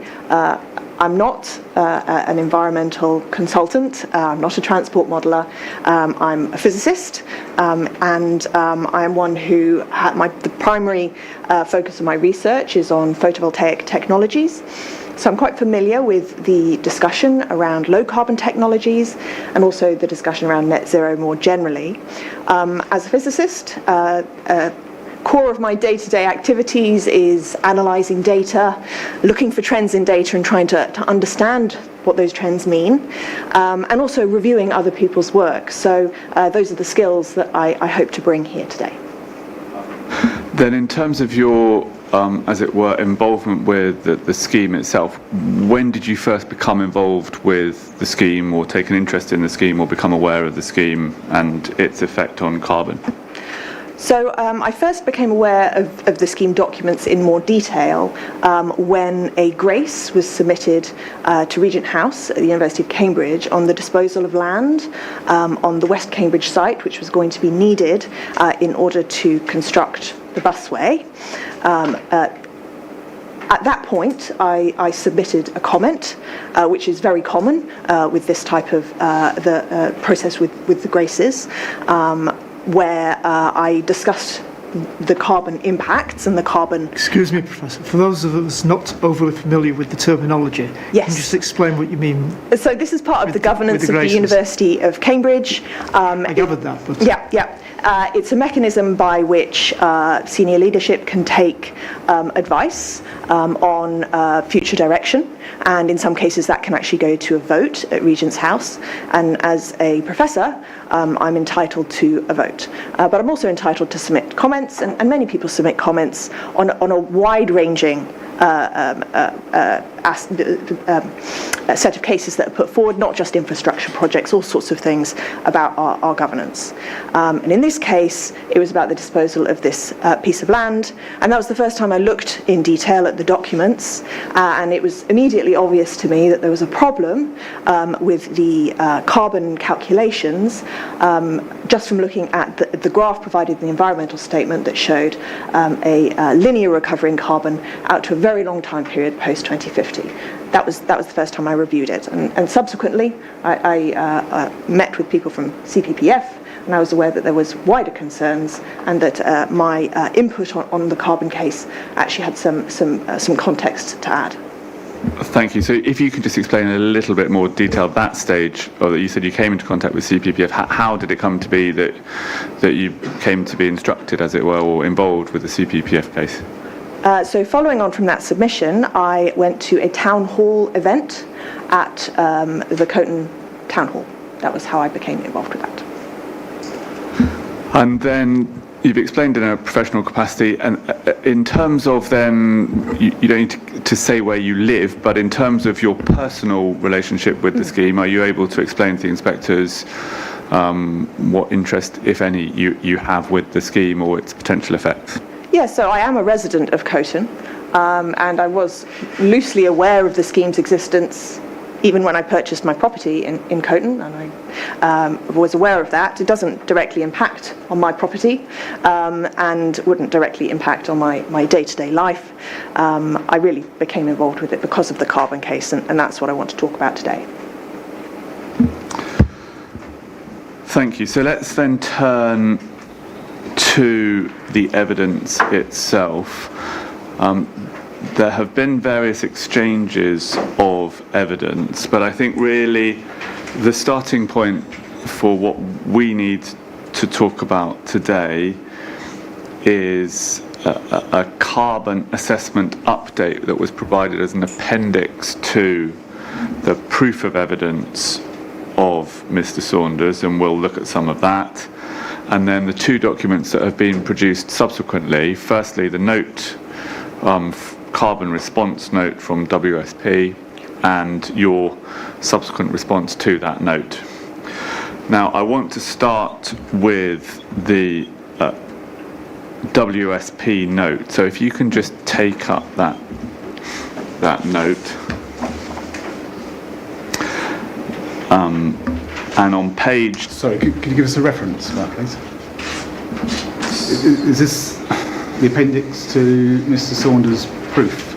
No, so it's... 63. Oh, sorry. Yeah, sorry. 2963. I'm not sure whether Professor Hurst's note has yet been given a core document reference. It may well have been, and my page is just behind the curve. I don't... Have you received that, sir? We've got it.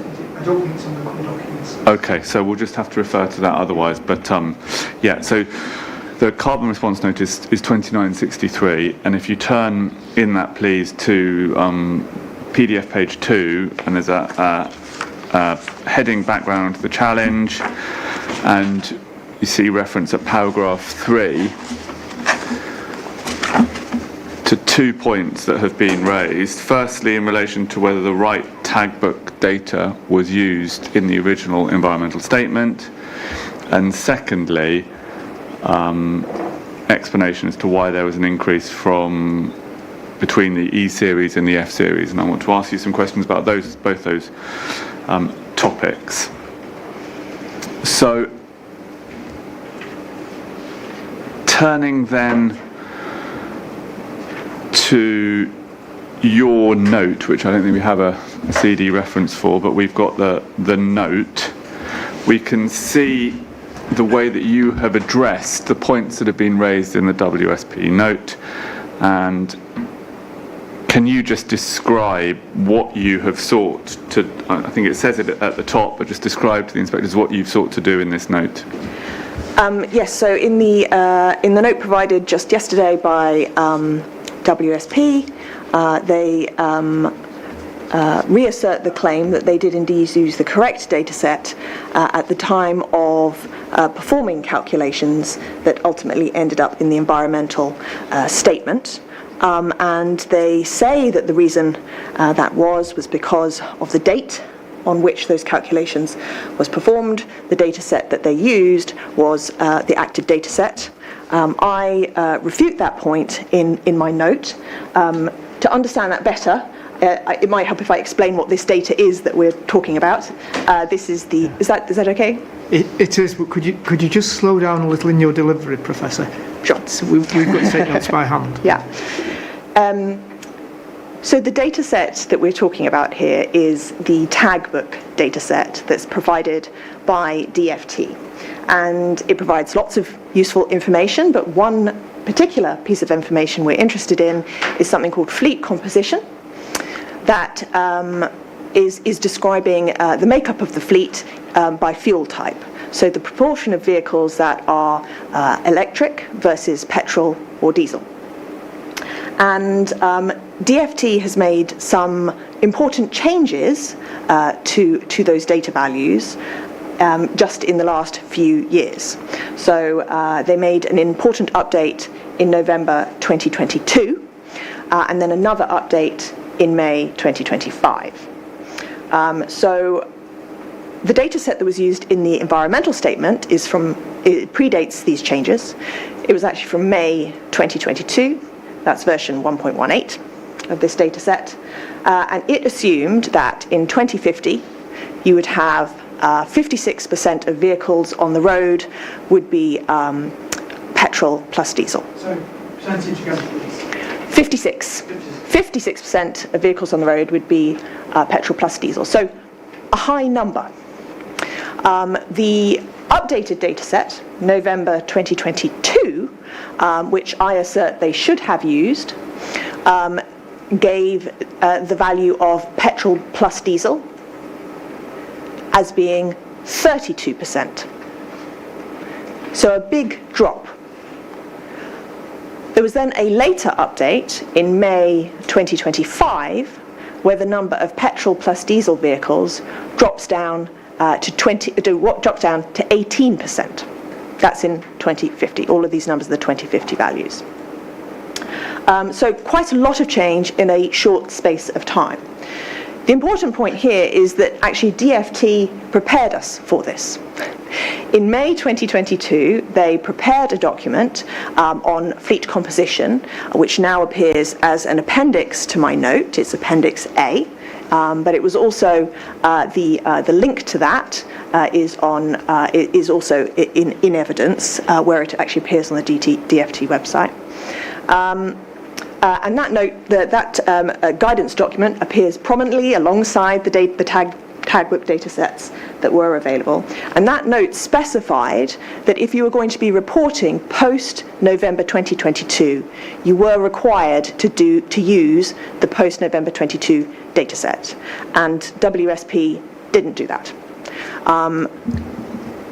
Now, it's maybe understandable that someone makes an error at that point in time and doesn't fully read the guidance and doesn't fully action it. What's less understandable is why 2 years later, when this document was now being published and WSP must have been fully aware of these changes that DFT was bringing in as a result of the increased uptake in electric vehicles, why at that point this data set was never reviewed, why this was the data set that was put forward in the environmental statement.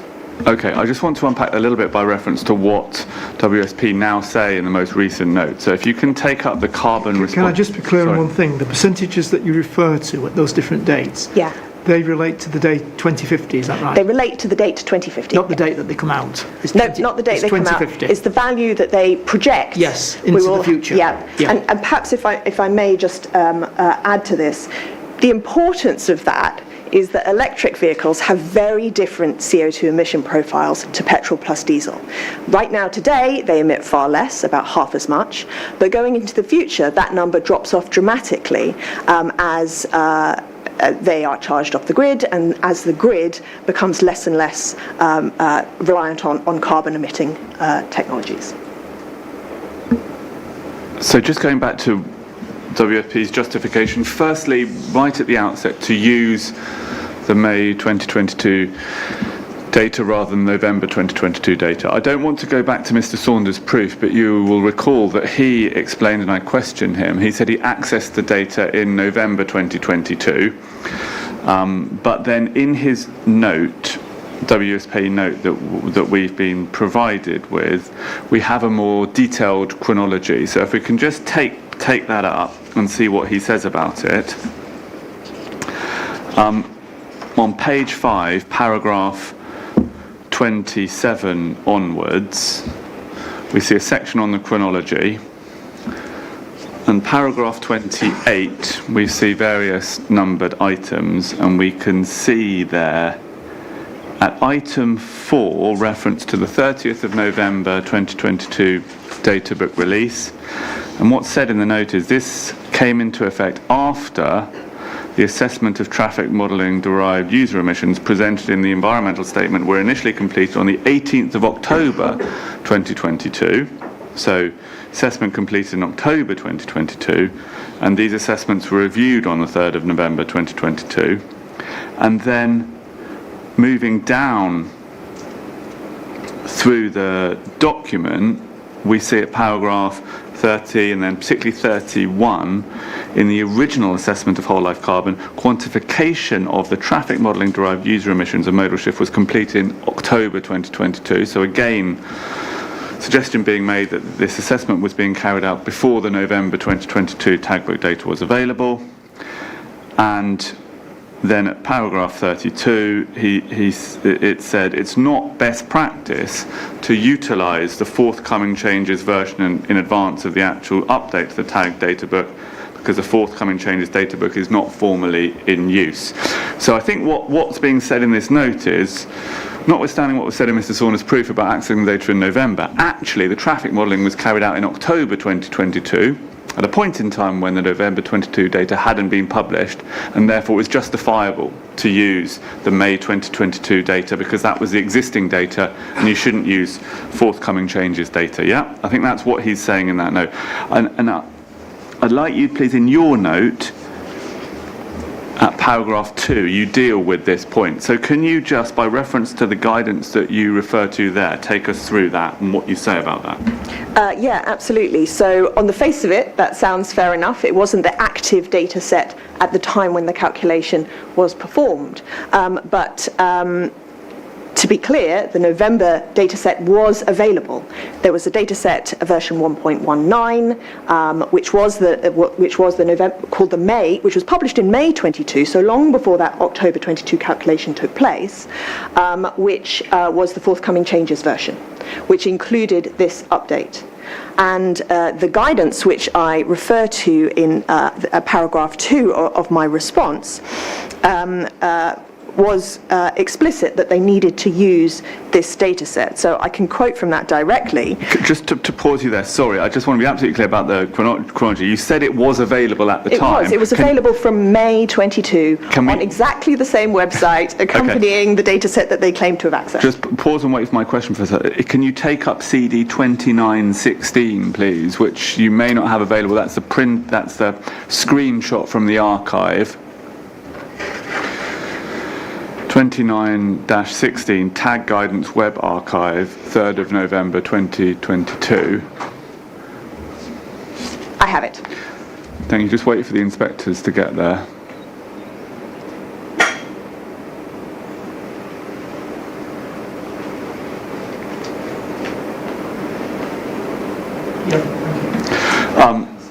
So when you say that the November data was available and the guidance that you are about to refer to was available, when anyone went to access the May 2022 data, what do you mean when you say that the November data would have been available to them?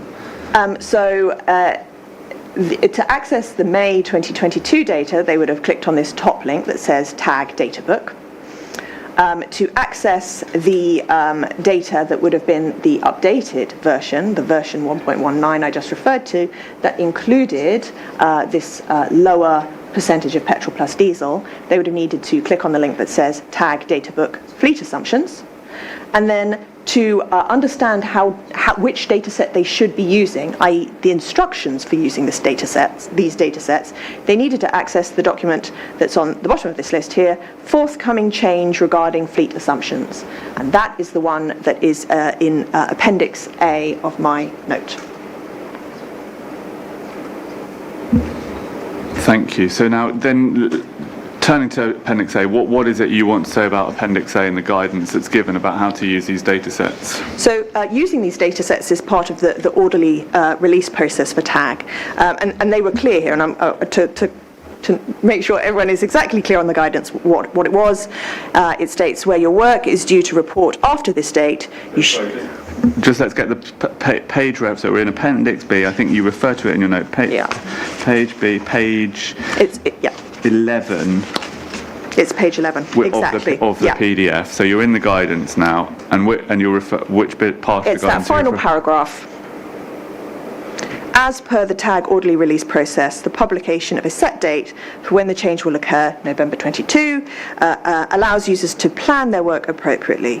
Where your work is due to report after this date, you should work to the updated values or guidelines if it is appropriate to do so, following guidance in the proportionate update process.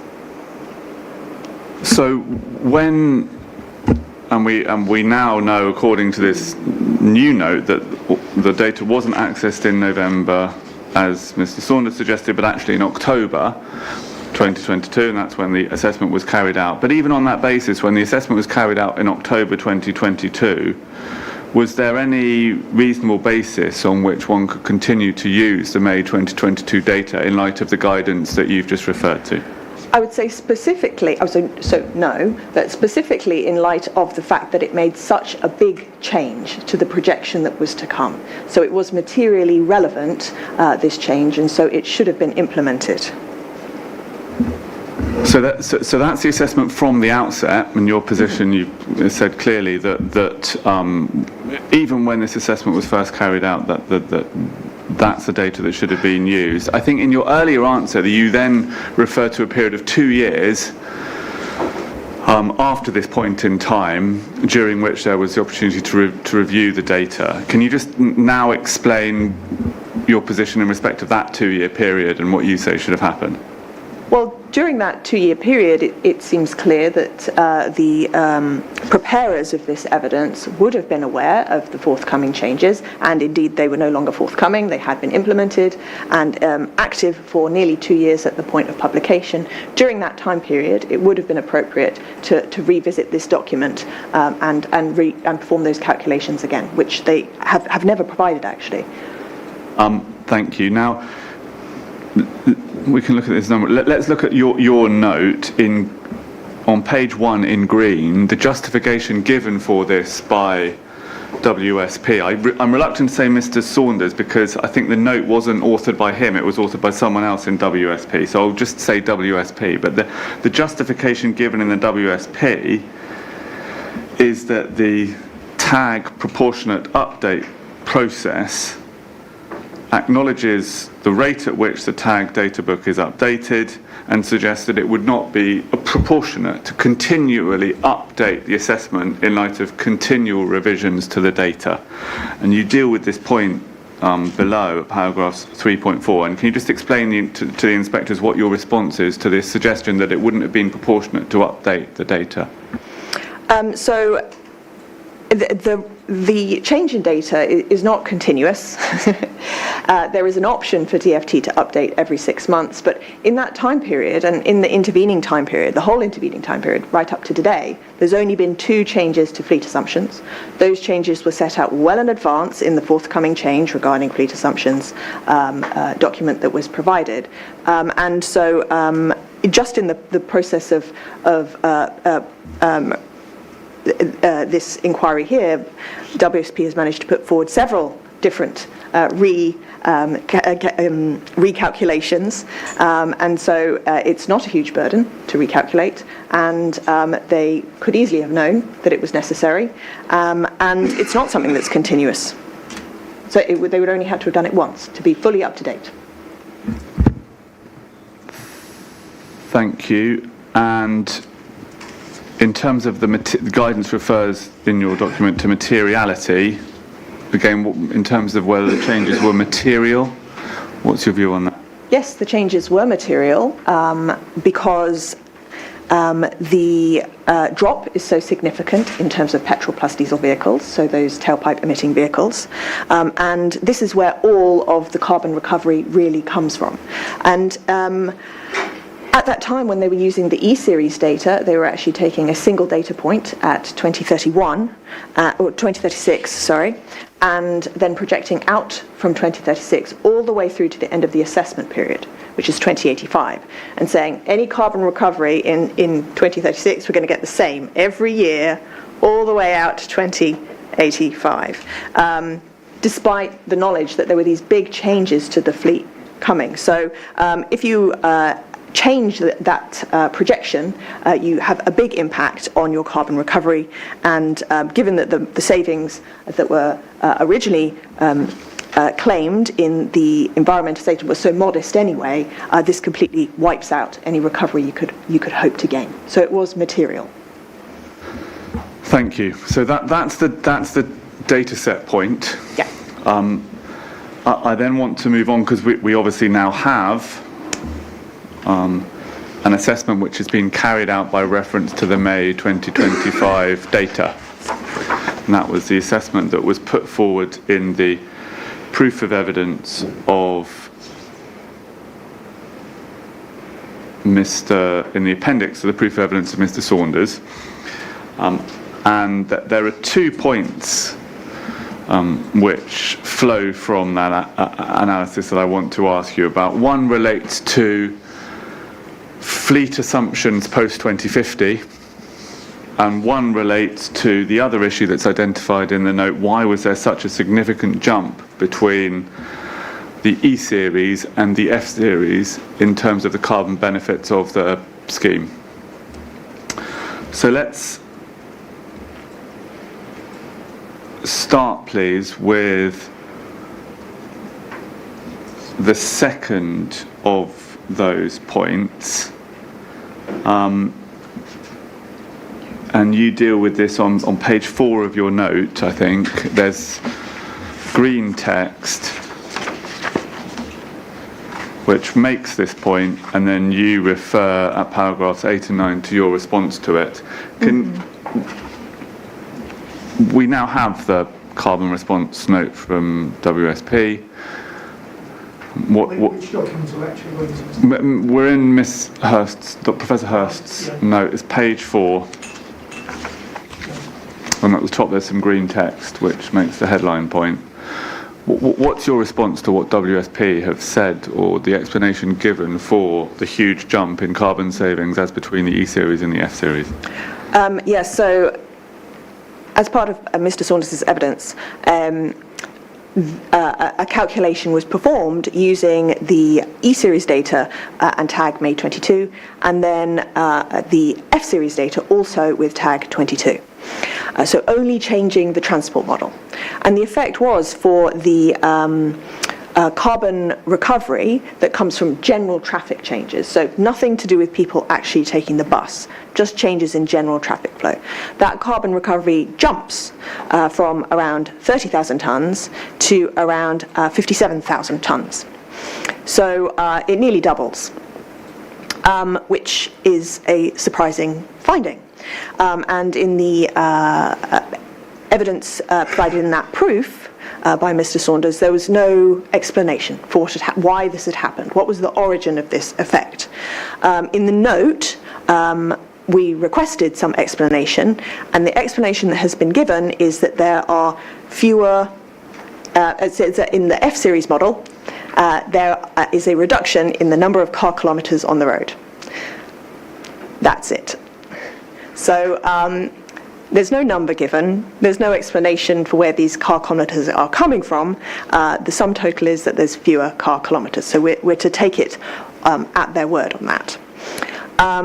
But the thing that's most notable about this is that this huge jump that occurs because of using this model data really serves to highlight the unreliability of this type of modelling. If in just a few short years you can say, yes, my previous assessment, which I put forward as being good, is actually 84% wrong now, I need to increase it so significantly. And it really brings to light the sensitivity of the carbon recovery calculations to those types of modelling inputs. And also, the thought that if you were to redo your modelling using an updated series, possibly one that includes post-COVID scenarios, you could equally have a similarly big change. And the key point here is that you have these big fluctuations, evidently unreliable calculations, and yet the entire carbon case depends upon these numbers.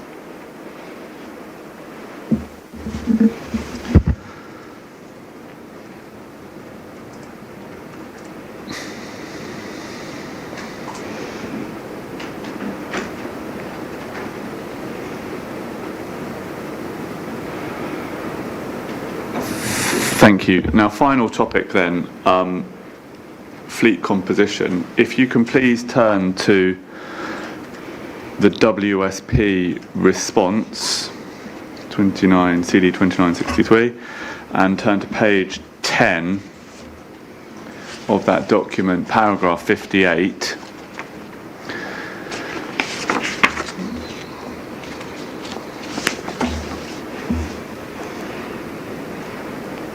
We see a heading, New QCG Methodology, Applying Tag Data Book Assumptions for the Year 2050, and we see reference to a document at CD 841, and if you move through what's said in this note, paragraph 64 ultimately says, QCG advises that data for appraisal years beyond 2050 can be held constant up to the end of the assessment period. This is due to tag data book values for all relevant data sets not extending beyond 2050. And you'll recall Mr. Saunders' acceptance that that didn't reflect a realistic scenario in the real world, but that he said, well, it accords with the tag guidance, so go and take issue with the tag guidance. But then the note refers then at paragraph 65 to an alternative approach to estimating emissions beyond 2050. And a quote is given, the annual change to extrapolating between the final two model years could be applied beyond the final model year if considered appropriate. And we see the response given in the note is that this approach is not appropriate in this case because extrapolating the trend between 2041 and 2050 to the end of the assessment period would imply electric vehicle uptake exceeds 100% before the end of the assessment period, which is not possible. So essentially what they're saying is, because if you extrapolate on the 2041 to 2050 trend, you get a number which end up being below zero. That's not possible, so therefore they'll do nothing, and they'll just stop at 2050 and draw a straight line across. Now, I mean, what's your comment on that as a professional judgment and an approach to be taken to this kind of forecasting? Is that sensible?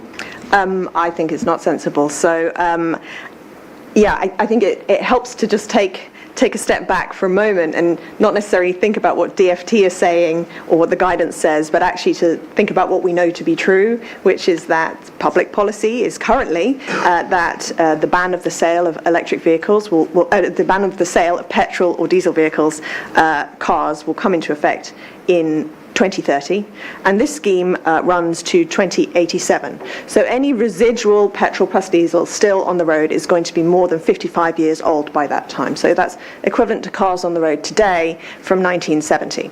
It's not going to be a large proportion of our daily commuters, that is for sure. And it's even more the case with the transition from petrol to electric, because the engine systems are so different. So petrol stations won't be available, mechanics won't be available, spare parts won't be available. Keeping these vehicles on the road will be extremely challenging. And so the uptake of electric vehicles will come out of necessity as much as anything else. So from that position, it would be reasonable to say, well, were there mechanisms within the DFT guidance that WSP could have employed that would have better mirrored that reality? And the answer to that is yes. And one of those methods is actually referred to in the WSP note, right? It's this idea that you can use a very standard technique we call linear interpolation. You take one model data point, you take another, in this case it was 2041 and 2050, and you draw a straight line between them. And then you can carry on that straight line into the future. Just slow down a bit, please, Professor. Sorry. You take those two data points, you draw a straight line, and you can carry on that straight line into the future to project what's going to happen. And what they say here is that actually the number of petrol plus diesel goes to 0 before the end of the scheme. Or you could say the number of electric vehicles goes to 100% before the end of the scheme, which is exactly what we expect to happen.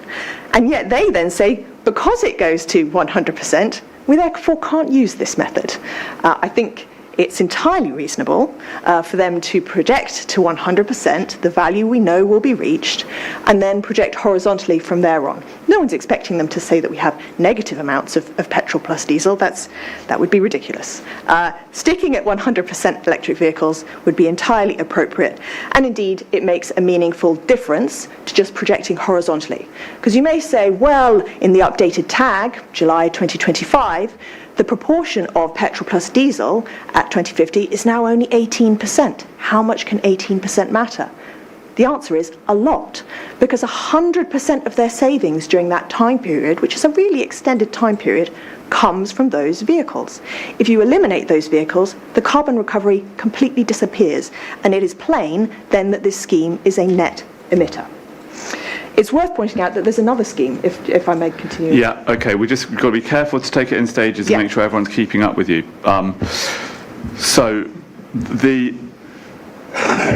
We've seen we were looking at the justification given by WSP, which is that if you continue the line, you end up with a number less than 0. So they drew a horizontal line from 2050. You say you should carry on the extrapolated line down till you get to 0, and then, or 100, whichever way you're going, whether you're looking at electric vehicles or petrol diesels, and then the line becomes horizontal, right? So that's that point. Now, you also, I think, referred within the guidance, so this is CD8, the guidance that was being referred to by the applicant is CD 841. Yeah. And if we just take up that guidance to understand what it says and what options it gives you.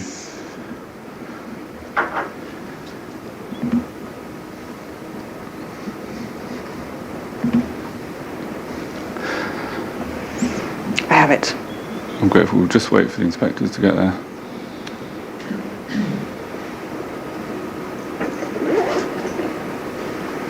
Yes, whereabouts? So I think in your note, Professor Hurst, at paragraph 11, you refer... I refer to page 23. To page 23. So, yeah, can we then turn to page 23? You refer to the bit of guidance that you want to refer to and say tell the inspectors what you say should happen by reference to it. So it's paragraph 3.25, which is towards the end of page 23. And it states that future user carbon will be significantly influenced by the rate of zero-emission vehicles uptake. Authorities may therefore wish to test alternative scenarios of zero-emission vehicle uptake, such as scenarios of mileage split by fuel type, that's this fleet composition we're speaking of, provided by DFT's Common Analytical Scenarios. So that's CAS. And so I have provided a reference to the pertinent pages of CAS in my most recent note. So That is Appendix A of that. So if we take that up, turn to page 6 PDF. So, just not waiting till everyone's wait for the ready. interface to open up the document, and then I'm going to ask you just to explain what we're looking at in terms of this data. Yeah, sure.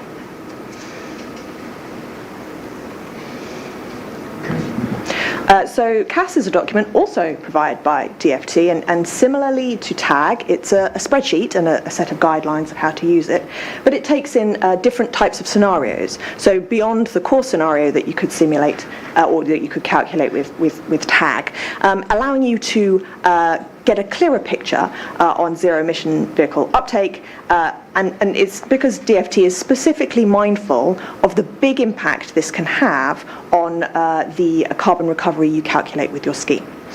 So if you look at Appendix A here, you'll see data which looks very similar to the TAG data, but it's a different set of numbers. And in this particular one, I'm showing the technology scenario. They have multiple different scenarios, only 3 of which are actually pertinent to fleet composition. Technology scenario is one, and I think I do list the other 2 scenarios in my note. But in all 3, well, the names of the other 2 scenarios in my note, in all 3, if you go down to 2050, you will see that the sum of petrol plus diesel vehicles is less than 1% in 2050. So the TAG data for May 2025 says it's 18%. CAS says less than 1%. Now, if it's going to be less than 1%, it really makes no difference how you choose to project out beyond 2050, if you're going to draw a straight line or interpolate some other way, because it's such a minuscule number. And of course, that would have a big impact on your carbon recovery of the scheme in total, and severely eat into the claimed benefits, leaving the scheme a net emitter if you were to use these values from CAS instead of the values from TAG. So I think a key point that came up in Mr. Saunders's evidence was that TAG was the only appropriate data set to have used and the only appropriate set of guidelines. Indeed, it wasn't. Actually, the guidelines provided by DFT provide a lot of different scenarios that they even encourage authorities and scheme preparers to consider to give the best possible picture or at the design phase when trying to get something as close as possible to reality. Thank you. Now, where does this all get us? Can you please turn in your note to PDF page 3? And there a table. Please can you just talk the inspectors through what you have done to produce this table and what it shows? So this table is a mirror of the table that was produced by WSP in their note, and indeed several of the columns are the same columns. The only additions are that you can see I've made a projection on what would have happened had they not updated to F-series model but kept E-series. And that's done on the basis of a correction factor comparing the E and F series that they provided in Mr. Saunders's evidence. So we can see, had they stuck with E-series rather than F-series, indeed this scheme would be a serious net emitter when we are looking at these using May 2025 TAG data.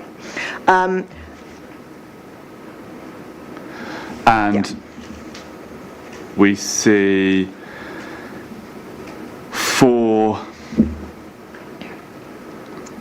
let's move forward to the final set of data, which is July 2025 assessment, TAG, May 2025, new QCQ methodology. And let's stick with the F-series data. You've made your point about inherent unreliability, but let's assume in the applicant's favour, for the purpose of my questions, that we're going to take the F-series as an outlier.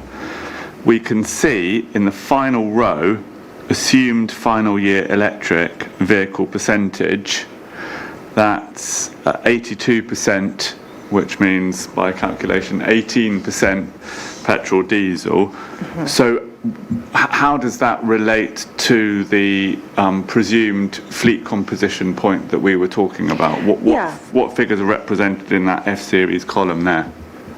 So had they, rather than assumed this flat line... Well, let's just before we get to the different assumptions, just be, so we're absolutely clear, what does that column reflect? What assumptions does it reflect about?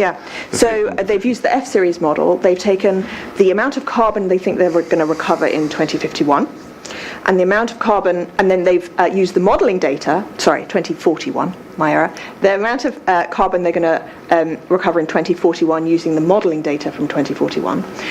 They've made an adaptation to that data using the 2041 model, but allowing to use the tag data on fleet composition for 2050. They've drawn a straight line between these two, and then rather than carrying on that straight line, they've then said, well, from 2050, then we're flat. For the next 57 years, no change. Every year, the same amount of carbon recovery. That's how they've arrived at this number. So we can see in the second row down the net impact, which is a net benefit of 1,446 tonnes of carbon. That is based on a horizontal projection of the fleet composition from 2050 onwards. Yes, the majority of the scheme, they're using this flat profile calculation. Right. Now we know, because Mr. Saunders has told us and you've told us, that that's an unrealistic scenario. If you had adopted either of the two options that we have discussed today, so you carry on your line, your projection from 2041 to 2050 beyond 2050 until you reach zero and then carry on from zero, or you use the CAS data that you've referred to and has been referred to within the guidance, what effect does that have on the carbon recovery figure in that second row of the table? It would eliminate this carbon recovery figure completely, because post-2050 you would have almost no carbon recovery, and particularly in the case of the CAS data, that would be most extreme, and leave the scheme as a whole a net emitter which could be on the order of 10,000 tonnes CO2 or higher.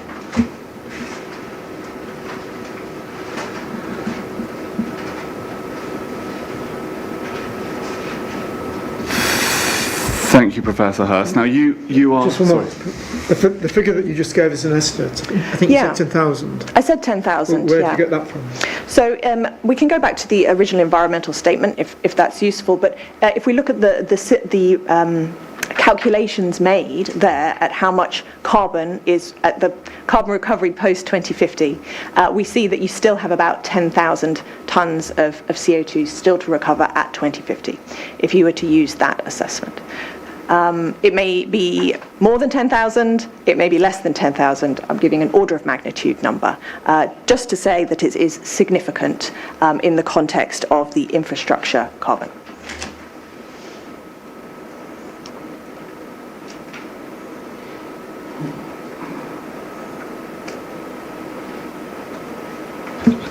Thank you. Then final little series of questions, one or two questions. Now, you are not a planner, you're not a lawyer. All of this goes to obligations under the Climate Change Act. If there's a net carbon saving, it's a contributor. The scheme contributes to the UK's obligations. If it's a net emitter, it's obviously damaging to a greater or lesser extent to those obligations. There are also planning policy implications in terms of carbon benefits and so on. You're not, as it were, a planner, you're not qualified to speak to those, but why do you say this matters? Why do you take an interest as a professor of physics, and why do you say that all of this matters? Yes, so on the planning, I think that it's best laid out actually in the applicant's statement of case. They make no disguise of the fact that this is in favour of net zero. This is intended as a scheme to reduce carbon emissions, and example documents National Planning Policy Framework, which I'm sure the inspectors will be more familiar with this than I am even. So I won't spend a long time talking about that, although it's important to say that in the Statement of Aims document, certainly moving to a low carbon economy was one of the stated aims. So if the scheme is is not considered low carbon, then it can't meet all its stated aims. But more significantly than that, I think there is intense interest from the public around net zero and around decarbonisation. There is significant debate as well, and I think that the public is entitled to reliable and transparent evidence when a claim of net zero is being made, and really that should be straightforward to robustly defend. I find that the evidence presented here does not defend that claim, and so continuing to call this net zero is misleading to the public, and as such it actually risks undermining net zero schemes throughout the region if a scheme like this can be described as net zero. Thank you, Professor. So those are all the questions I had for you. Thank you. Mr. Henderson. Do you want us to start now or start in the morning? It's up to you. Well, I think we've still got 40 minutes, so I think just No because problem. we've got such a tight programme this week, if we can Yeah, carry on. that's absolutely fine. Right, topic 1, please, Professor Hurst. Based on your evidence, can you turn to your proof, please, paragraph 1.1? Yeah. You're here in a personal capacity on a voluntary basis, correct? Yes. Not a professional witness. I'm not a professional witness, no. You're an expert, you tell us, in photovoltaic technologies, yes? Yes? You're not an expert in the assessment of carbon from transport streams, are you? No.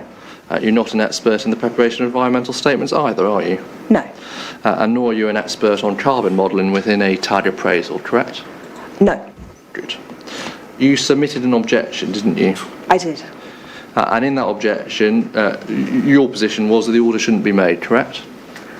I'm afraid I don't understand the terminology. The order shouldn't be made. You simply object to this scheme. Yes, Let's I keep it object. really simple. Yeah, there was an you do. objection. And that's your personal view, yes? Yes. Yes. And you're here in support of that personal view, aren't you? Yes.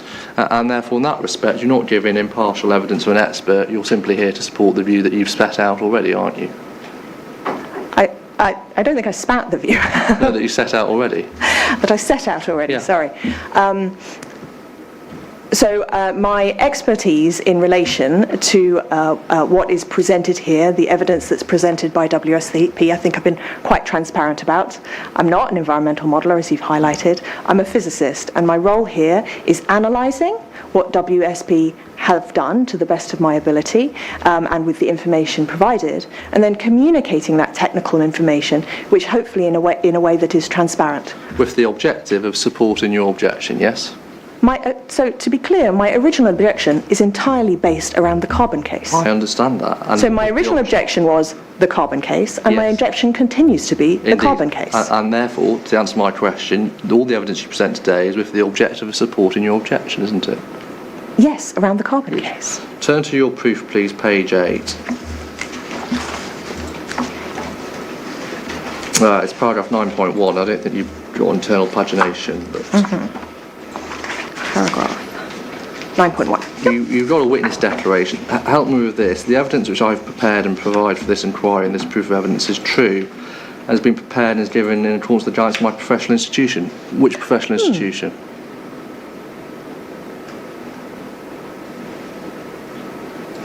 I would be more than happy to withdraw that note there. Well, Ms. Hurst. I'm not claiming that the University of Cambridge has, or the leadership of the University of Cambridge certainly has had any input in this. Okay, you typed those words out there, didn't you? I did not type those words out. Right, so who typed them? These words were provided to me, and it's my error in not actually double-checking that. So I'm happy to be absolutely clear. My professional institution is neither endorsing nor not endorsing what I'm saying here. Yeah, so, and the purpose, you understand, of a declaration in that form, that's typically given by an expert. Are you familiar with that? I'm not familiar No. with this form of witness delivery. Well, it's a fairly standard form, expert declaration you find in the PIN's procedural guidance, for example. And the purpose is to say to the person reading this, well, look, my evidence, I'm giving it truthfully in accordance with the guidance of my professional institution. The reason you say that is for the purpose of explaining it's expert evidence. Do you understand that's the purpose of it? I can see what you're saying now, absolutely. But of course, and that's the impression it gives, isn't it? I believe I've been pretty clear about what my expertise are and are not, and right at the outset I describe that I'm giving this in my personal capacity on a voluntary basis. Yeah. I think that is very clear. And what you say at 9.1 is inconsistent with that, isn't it? I am absolutely happy to accept that, yes. And what you say at 9.1 is therefore misleading as to the nature of your evidence, isn't it? If it is misleading, I apologise for that. That was certainly not my intention. It's an innocent error, and thank you very much for raising it. That gives me an opportunity to clarify. Now, topic 2, scope of your evidence. Yeah. The particular concern that you have is about how the applicant has undertaken the carbon calculations, yes? Yes. And you say in your proof, paragraph 4.1 in today, that you're concerned about that in respect of the scheme's objectives, yes? Yes. What you don't present any evidence on is compliance with either local or national planning policy related to climate change, greenhouse gases or carbon emissions, do you? So I don't present that in my evidence, but it is in evidence. Right, well, I'm just going to ask you about your evidence today, Yeah. so that's simple. Topic 3 then, the use of the tag data book, and this is what you call your second critical issue, your paragraph 5.2.2, it's PDF 6, your 5.2.2, you've got your 2 issues, we'll take both of them, but in the reverse order that you've put them here.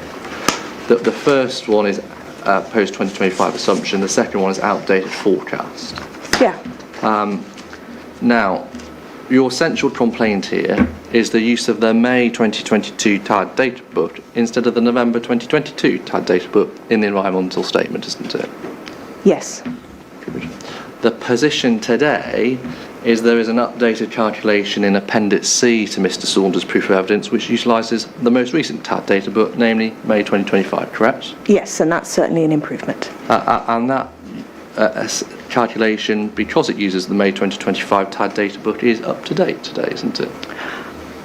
Yes, in some respects, it is up to date. Well, in the respect that you criticise under this issue, i.e. which data book, in respect of which data book it uses, it is up to date, isn't it?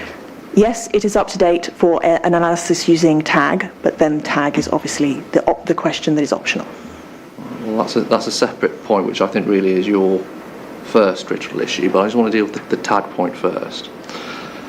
Because it uses the May 2025 TAD data, it's therefore not the case that is an outdated forecast in respect of car kilometres by fuel type, correct? So you're referring to the evidence provided by Mr Saunders in his proof here? Yeah, Appendix C. Yeah. May 2025. Yes, I think it is fair to say that calculation is using up-to-date fleet forecast according to TAG. Great. So whatever your complaint is about the ES calculation and the May versus November 2022 data books, that complaint doesn't apply to Appendix C, does it? I think that is fair to say, yes. Yeah. So keep it simple, plan in terms, the so what question, yeah? In terms of what the inspectors have before them, they've got an up-to-date assessment using the latest TAD data book in May 2025 in Appendix C. So on the so what question, actually, that's the up-to-date number and it's already in the evidence, yes? Yes. Would you like me to say why? So what? Would you like to say why it matters? Well, the point is quite simple. It doesn't matter, does it? Because it's already there in Appendix C and we've agreed it's up to date. That's right, isn't it? Well, it's up to date, but it's not right. Yeah, that's that's a just to separate point. clarify. That's a It's up to date, separate but it's not point, right. isn't it? But I would say it matters in as much as WSP say it matters. I mean, you submitted just yesterday a note claiming that indeed it was up to date, that indeed you did use the right data set. If you want to stop submitting notes that are claiming that it was up to date, I would be glad to stop talking about it. Okay. So really then what we get to here is question of process, not form, right? Well, it speaks to expertise, which we've heard a lot about, and a lot of that has been claimed. If you are an expert, you would presumably be familiar with these Department for Transport documents and the process they require. That was not followed. That may have been an innocent error, which is quite understandable, but it's not understandable why one would continue to claim that it is correct when it's not. Pick up your rebuttal proof of evidence, please. And go to paragraph 1.2. I'm sorry, I don't have that Okay. So just yet. I if can you get go, it. do you have it hard copy or do you need to find it online? I have a hard copy. Great. And 1.2, it's on the main page of your rebuttal. Yes. So you say in 1.2, and this is where you respond to Appendix C. In the middle of that paragraph 1.2, you said, you make your complaint. Your essential complaint is that the update didn't just update to May 2025, it also updated from the E to F series, yeah? Yeah. And that's what you say in the middle of that. Instead, they say they've taken the opportunity to also change the traffic model used. And then we get on to the car kilometres point. Now, a couple of things about that. The F series is the most recent model, isn't it? It is, but it may not be the most well-validated model.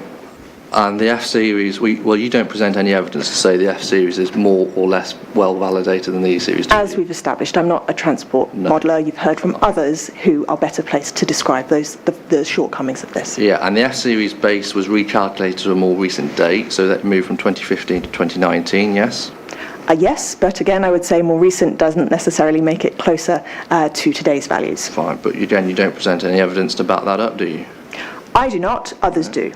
And the F series has a later final modelled year, 2041 versus 2036, correct? Yeah, that is an improvement certainly of the F series. Yeah. And you don't dispute, as is explained in the carbon note, that there is less model noise in the F series. You accept that? I don't dispute it. I haven't analysed it. Okay.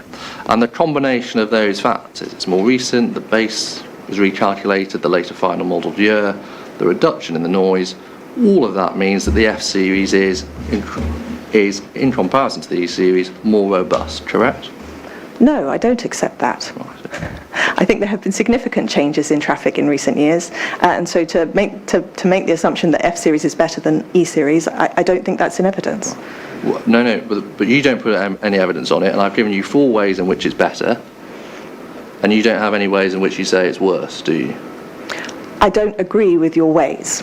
Right, well you agree with at least one of them, that it moves... That it is more up to date, yes. Well, right, so in that regard, and the fact you don't dispute it's got less noise, and so at least those 2 regards, it is a more robust model, isn't it? Just because I don't dispute it doesn't mean I accept it. I have no comment on it. All right, no comment on it, that's fine. And if the inspectors conclude all 4 of those factors, as I've said, all make it more robust, well that is a good reason to use the F series in the updated assessments, isn't it?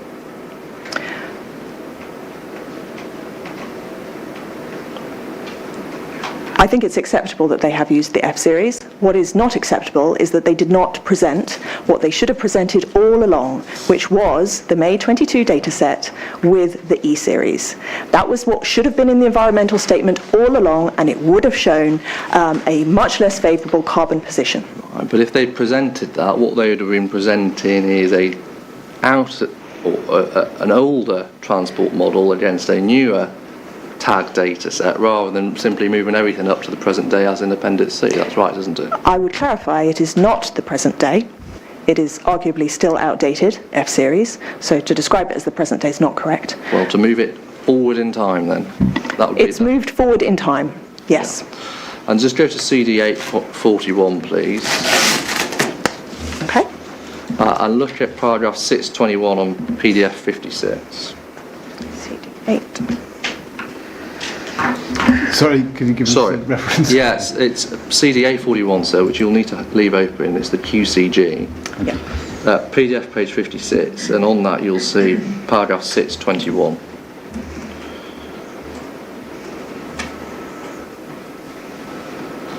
Do you have that, Professor Hurst? I have it. First sentence of 621, it's important to use the most accurate data available to produce the representative carbon assessment to inform decision making.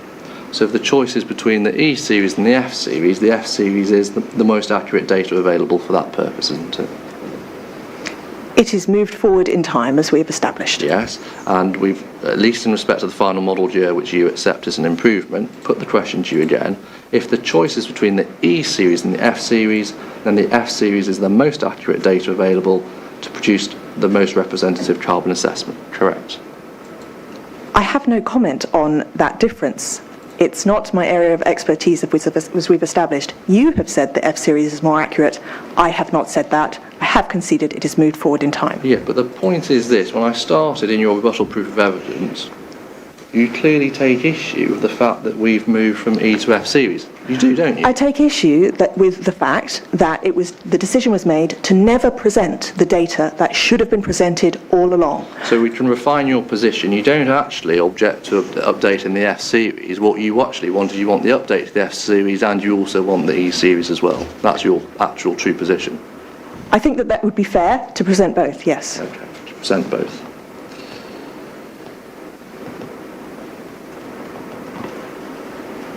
Right, and then just sticking with your rebuttal proof of evidence, that paragraph 1.2,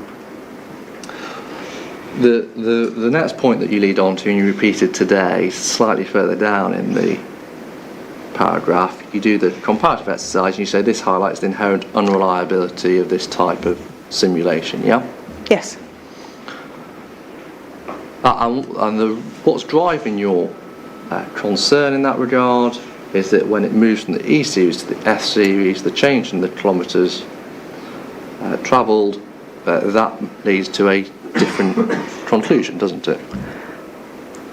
So I am not aware of any evidence actually showing a change in number of kilometres. But you understand the explanation that's been given?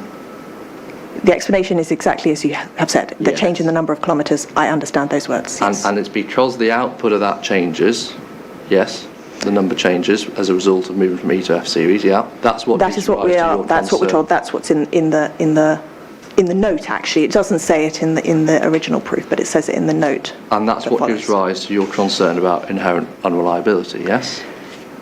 The inherent unreliability is actually much more simple. It doesn't require any underlying knowledge. So no, that's not what gives rise to the inherent unreliability concern.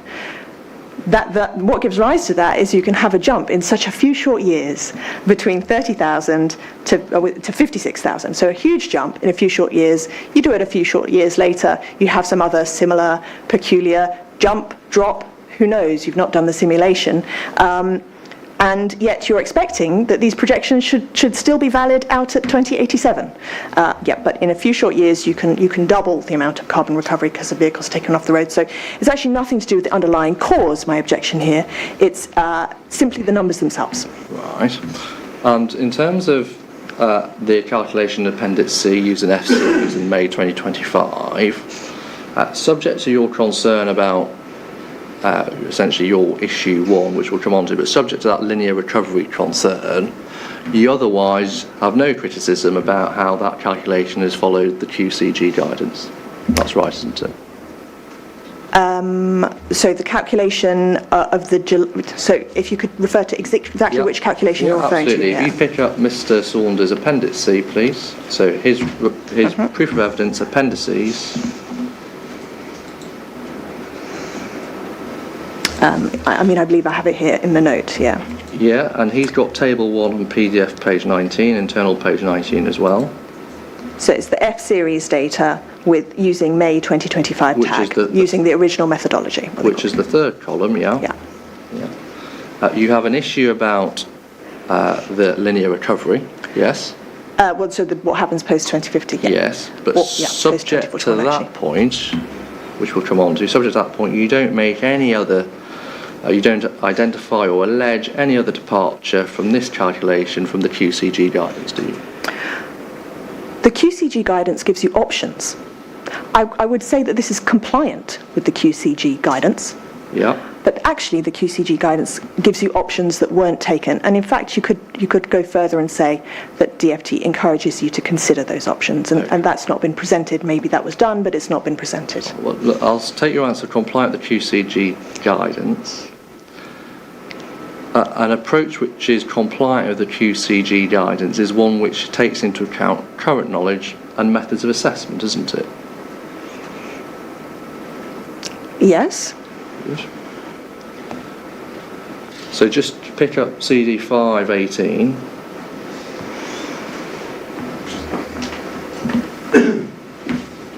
And go to PDF page 20 within that, please.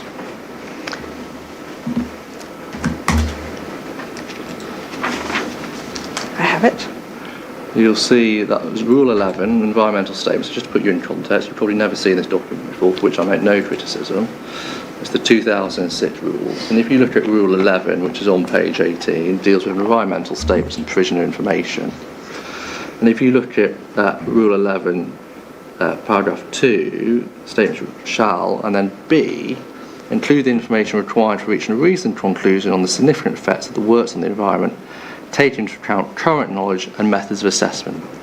So based on the answer you've just given me a moment ago, subject to your point about linear recovery, this is compliant with the QCG guidance.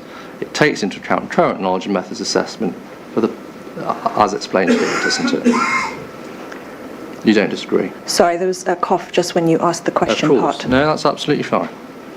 Taking into account the answer that you just gave me a moment ago, it's compliant with the QCG guidance, takes into account current knowledge and methods of assessment. On that basis, we are presenting information that sits squarely within 11.2b there, aren't we? So I think the answer is yes. However, I would caveat that to say just because you are compliant and you are adhering to some of the guidelines doesn't mean that you are using the guidelines to the full extent possible to reflect a realistic situation. That's really my position. Fine, and I understand that, and that's your issue one, and I promise we will tackle that, and I put the question subject to that point deliberately. So that is all. They're all my questions on this issue by reference to what we have in Appendix C. But you're keen to look at the history. So can I ask you to pick up the carbon note? Yes, I have it. CD 2963, and go within that to paragraph 28, which you'll find on page 5.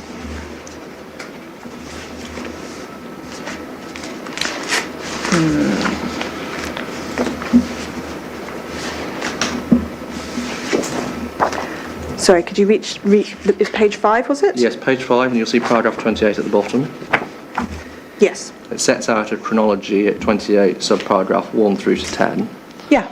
And as a matter of fact, you don't dispute any of the events set out in that chronology, do you? Well, no, I don't dispute the events. However, I would say this list is incomplete. And of course, some of the events are things I could have no knowledge of, like when WSP actually performed the calculations, because I think this is the first disclosure. And in fact, even in previous evidence, they've suggested different dates, some of which are compatible with this chronology here and some of which aren't. That would be my assessment of the chronology provided. And you understand, if you look at subparagraph 5, March 2023, do you see that entry there? Yes. CCC, the applicant, approved submission of the order. Do you see that?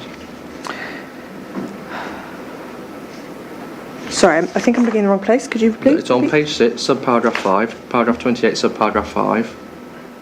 In March 2023, CCC approved submission of the Transport and Works Act order. Oh, sorry. I think Yes. you're using the abbreviation Yeah, for Cambridge. yeah, no, Oh, I've I'm got sorry. it. I've got it. Yep, Yeah, no, fine. You've got Yeah. that. And you understand that's the go, no-go decision by the applicant, yes? I am happy to take your word for it. Well, we've got it 11.02 and 11.01, and you understand, well, I'll show you, because you haven't seen it before. So if you go, please, to CD 11, if I take you to 11.01, which is the report that was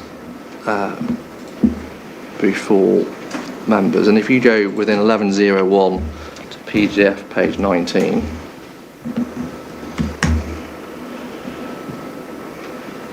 and you'll see there it's a report on the to the meeting on the 21st of March 2023 from the Chief Exec of the GCP. Do you see that? I see it. Purpose is to consider the GCP C2C Transport and Works Act order. You see that? Mm-hmm. And amongst other things, if you look at recommendation, full council is asked to B, and then B1, agree to make an application under the provisions of Section 6 of the TWA 1992. Yes? I see that. And that, of course, is the application before the inspectors. You understand that? Yes. Good. And if you go to CD 11.01 now, please. Sorry, same document. You're in the right document. If you move forward, please, to PDF page 41.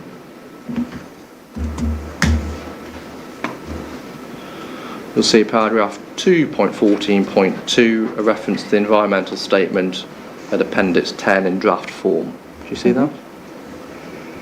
I see it. Yeah. So in terms of, if we go back to the chronology, if we go back to the carbon note, paragraph 28.5.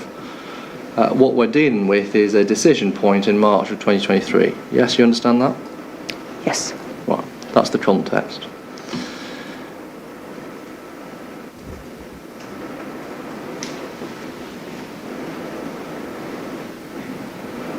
Your point now, please, about your Appendix B. So pick up your note that you've put in today.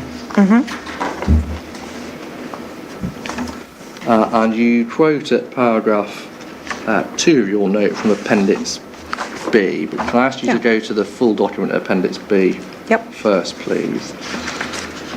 Forthcoming change to TAD is the title on what is PDF 8. And just move forward to PDF 11, which is the quote that you've put in. And what we get on 11 is we get a subheading on the previous page, changes to the TAD data book.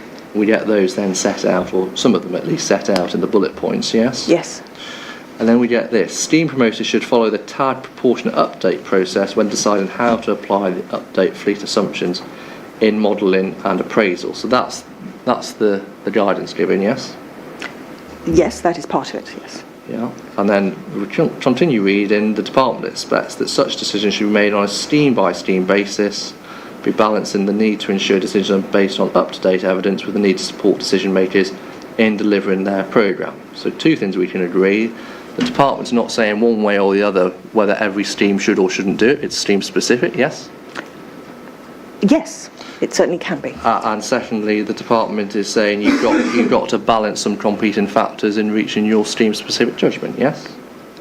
So, yes, but they go on to give further, more specific evidence. Don't worry, that's the bit below which you've got. Let's have a look at that now. As per the TAD orderly release process, the publication of a set data for when the change will occur, November 2022, allows users to plan their work appropriately. So that just says you need to plan. Yeah. Yes. We keep reading. When your work is due to report after this date, you should work to the updated values or guidelines. Now you underline the words, you should work to the updated values. Yes? In my note? In your note. Yes. Yeah. Well, let's just keep reading. Yep. If it is appropriate to do so, following guidance in the proportionate update process. So what this is saying is not that you should work to the updated values in every case where your work is due to report after this date. What it's saying is you should work to it if it's appropriate to do so, applying the guidance, yeah? Do you understand that? That is what it says, yes. Great. So go back to paragraph 2 of your note, please. Yes. You set out your quotation. Yep. And then you go down to your paragraph 3, and you're responding to WSP's point. And that's about proportionality. You say this point is irrelevant, given that the November 2022 TAD data was always the appropriate data to use, see point 2 above. Yeah. So the position you present in paragraph 3 is not you should use it if it's appropriate to do so, applying the guidance. Your position is much simpler, and I'm going to say incorrect, based only on the words you highlight. You take an absolutist view in paragraph 3 that if your work's due to report after the date as it was here, you should work to the updated values. You understand the difference, don't you? So my understanding, if I can clarify, is that you're suggesting that it wasn't appropriate to use the more up-to-date data set. Is that what you're asking? We're about to get there. But in terms of what you're saying, is you're presenting the first sentence of paragraph 3, you're presenting an absolutist position that if you report after the date, you must use the updated values. That's the position you're presenting, isn't it? In relation to this scheme, yes, Yeah. but the absolutist position, no. I think there could easily be scenarios where it made no material difference, in which case that wouldn't be relevant. That's not the case here. So the use of the word absolutist, I don't think is correct. No, good. So we can agree that the approach is actually not absolutist, it's scheme-specific, context-specific, considering whether, applying the guidance, it's appropriate to update or not, yes? There could be scenarios where it is not appropriate to update, in, for instance, a scenario where it made no material difference. Right. So now we look at some of the factors to take into account, and to do that we need to look at the TAD proportionate update process guidance. Do you understand that? Yes, we agree with that? Following guidance. Yeah. So if we look at that guidance, if you go to CD 2963, the WSP carbon note, Okay, sorry, yep. yeah, that guidance is at Appendix B to that note. It starts on PDF page 30 if you're using the electronic version. Appendix B of that note.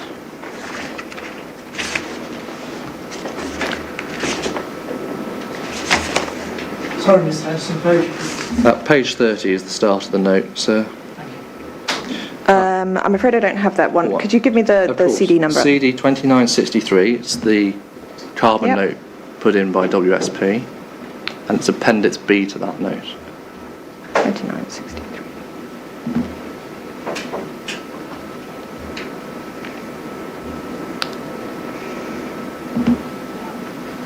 Okay, I'm in Appendix B.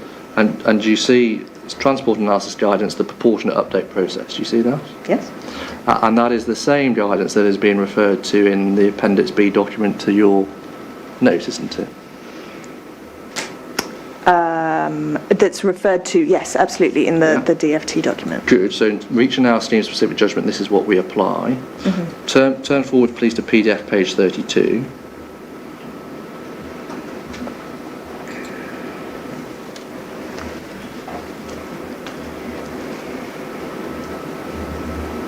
Oh, sorry, I am there. Yeah, and you see the subheading 1.3, the principles of proportionate updating. Yes. And then in terms of the second subheading, how should this be decided? Do you see that? Yes. It's difficult to set down overarching guidance on what this balance should be for different types of project, decision points, or tag changes, and the relevant considerations and factors for each project may be different. How it's reasonable to presume the case for not adopting latest evidence would be stronger, the more can be shown that. So if you can show more of these factors, and there's a list of them, then your case for not updating is stronger. Yes, you understand that? Yeah. So let's just look at the first one. The changes are not material to the decision at hand. Okay? Now, in this respect, if we go back to Mr. Saunders' Appendix C and look at his Table 1 on page 19. I'm sorry to interrupt, Mr. Henderson. I do just want to interrupt. I'm not sure where these questions are going and to what extent they accord with your written case, because the carbon response note that was prepared by WSP Yeah. at paragraph 32 Yeah. gave one reason only, for not using the November 2022 data in October 2022. And the only reason given was that it's not best practice to utilise the forthcoming changes version in advance of the actual update to the tag data book, because the forthcoming changes data book is not formally in use. No, you need to keep reading. You need to read, for example, paragraph 33 immediately below. No, but that's talking about May 2023. It's not talking about October 2022 or November 2022. There's no evidence, and Mr. Saunders has had lots of opportunities now, including in this last note, to give evidence about what was done in October 2022. There's no evidence that WSP had regard to the guidance that's now being referred to or exercised any judgment whatsoever about proportionality. So we just need to be very careful that the questions that are being put by reference to the evidence that's before this inquiry that the applicant has adduced, and not seeking to rewrite history, because we can see very clearly from paragraph 32 what was the applicant's position. Paragraph 33 is dealing with something completely different. And it's not. It's paragraph 34 again, which is precisely the point I was about to take this witness to. No, that's a different point about the materiality of the difference, Yes. not about the decision that was taken. Materiality, which is the first bullet point. The very first bullet point which you were just looking at. Because, sir, this witness is telling you that her view is that it wasn't proportionate. So I need to test her view. Is it or is it not proportionate by reference to the relevant guidance which she's failed to have regard to? So I'm putting the questions to her now because she's not dealt with it in her written evidence. She's not dealt with it in her evidence in chief. So if she wants to say to you that it wasn't proportionate, she needs to be tested on that by reference to the relevant guidance, which is precisely what I'm doing, on precisely the point that is in the note there. There is no evidence before this inquiry that this exercise was undertaken by the applicant or that any such decision was taken. If Mr. Anderson wants to ask questions about what Professor Hurst's judgment would have been as proportionality, that's fine. But as long as it's being put on the premise that no judgment was exercised by the applicant, anyone at WSP, there's no evidence about that, then that's absolutely fine. But then all you'll have before you is a judgment on the part of Professor Hurst, not one from the applicant. That's fine. As long as it's put on that premise, that's fine. But we have to be absolutely clear about that. I don't accept that's a proper premise anyway. If you turn up, for example, Mr. Saunders' proof of evidence. I mean, first point, so I should say, this is all irrelevant because you've got an up-to-date assessment in Appendix C. We're only having to trawl through the history because of the way the CPPF put in their case, but I'm going to do it anyway. If you pick up Mr. Saunders' proof of evidence. I hear what you both say. I'm content for the question to proceed on the basis that's been explained. And in any event, Mr. Parker, you'll have the opportunity to re-examine. Can I just raise a point there in response to what you've just said there? The only reason that we're talking about this is because the way we presented this evidence, WSP provided this evidence yesterday, defending their case on providing, they claim, the correct, using the up-to-date data set. And as soon as you're happy to withdraw that, I am more than happy to stop talking about it. You've put the point in issue. Let's take it through. So before the interruption, I was taking you to Mr. Saunders' Appendix C. Go there, please. Do you want the proof or the appendix, sorry? Appendix C to Mr. Saunders' proof. And you'll see Table 1. Do you have Table 1 on page 19? Yes, I have that. Now, what you have in the second column, do you see the second column? Updated assessment using tag 2022. That's using the November 2022. You understand that, don't you? I have it, yes. Yes. And what that produces is a minor beneficial impact, doesn't it? Yes. Yes. And therefore, when we think about materiality, in terms of that first bullet point in Appendix B to the carbon note, so materiality there, we have an original assessment in the ES using May 2022 which says minor beneficial impact, yes, and we have an updated assessment there using November 2022 saying a minor beneficial impact. There's no change between the two, is there? So, sorry, the minor beneficial impact you're referring to is in column, because there's 4 different data sets. So the updated assessment using tag 22, yes, but using F series, that's you mean? right. I fully accept it's F series. Yeah. I've asked you about that. But the difference, there is no difference in ES terms between that second column on page 19 and the first column, which also has a minor beneficial impact. There's no material difference in the significance of effect for the purpose of the ES, is there? I'm confused about your question because the numbers are quite clearly very different. Yeah, but in terms of how that plays out, in terms of the environmental statement, yeah, the numbers are different, but in the environmental statement, that is a minor beneficial impact, and it remains a minor beneficial impact even though the numbers change. I see what you're saying, that the headline would still be the same. Is that what you're suggesting? Yes, and that's right, isn't it? It remains a minor beneficial impact, doesn't it? I'm very happy to address that. I disagree with you. I think that if at the time of preparing the environmental statement, they had done as I think would have been correct, used the November 2022 dataset, or the version 1.19, and with its much lower petrol plus diesel emissions, and used that in the E-Series data, you would not have had that same result. That data has never been provided. That is the data that should have been provided, but never was. And that depends on you. I put it to you on the basis here of the F-Series, so you agree, if it's on the basis of the F-Series, I'm right, it's the same significance of effect, minor beneficial, but you say if you change that to an E-Series, it might not be. That's your point, isn't it?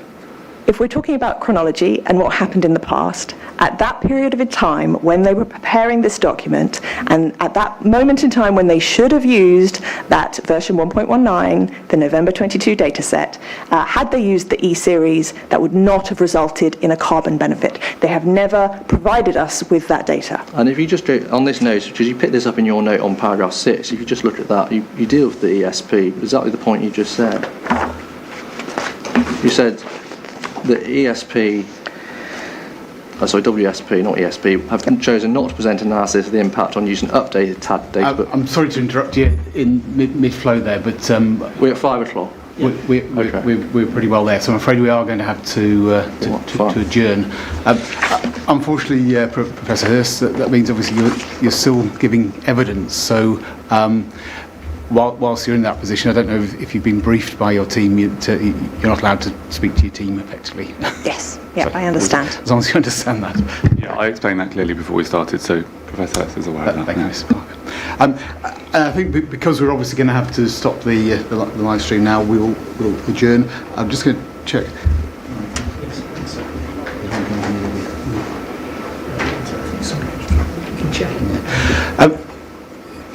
I was going to suggest that we resume at 9:30 tomorrow morning.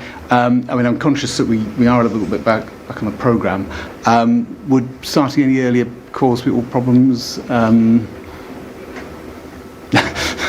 I heard Mr. Henderson say yes. Yes, Mr. Henderson has to travel, Yeah, so and he's got to carry on. Yes, he's been yes, of broken course. off in the middle of his cross-examination. So in that case, we'll resume tomorrow at 9:30. Thank you very much.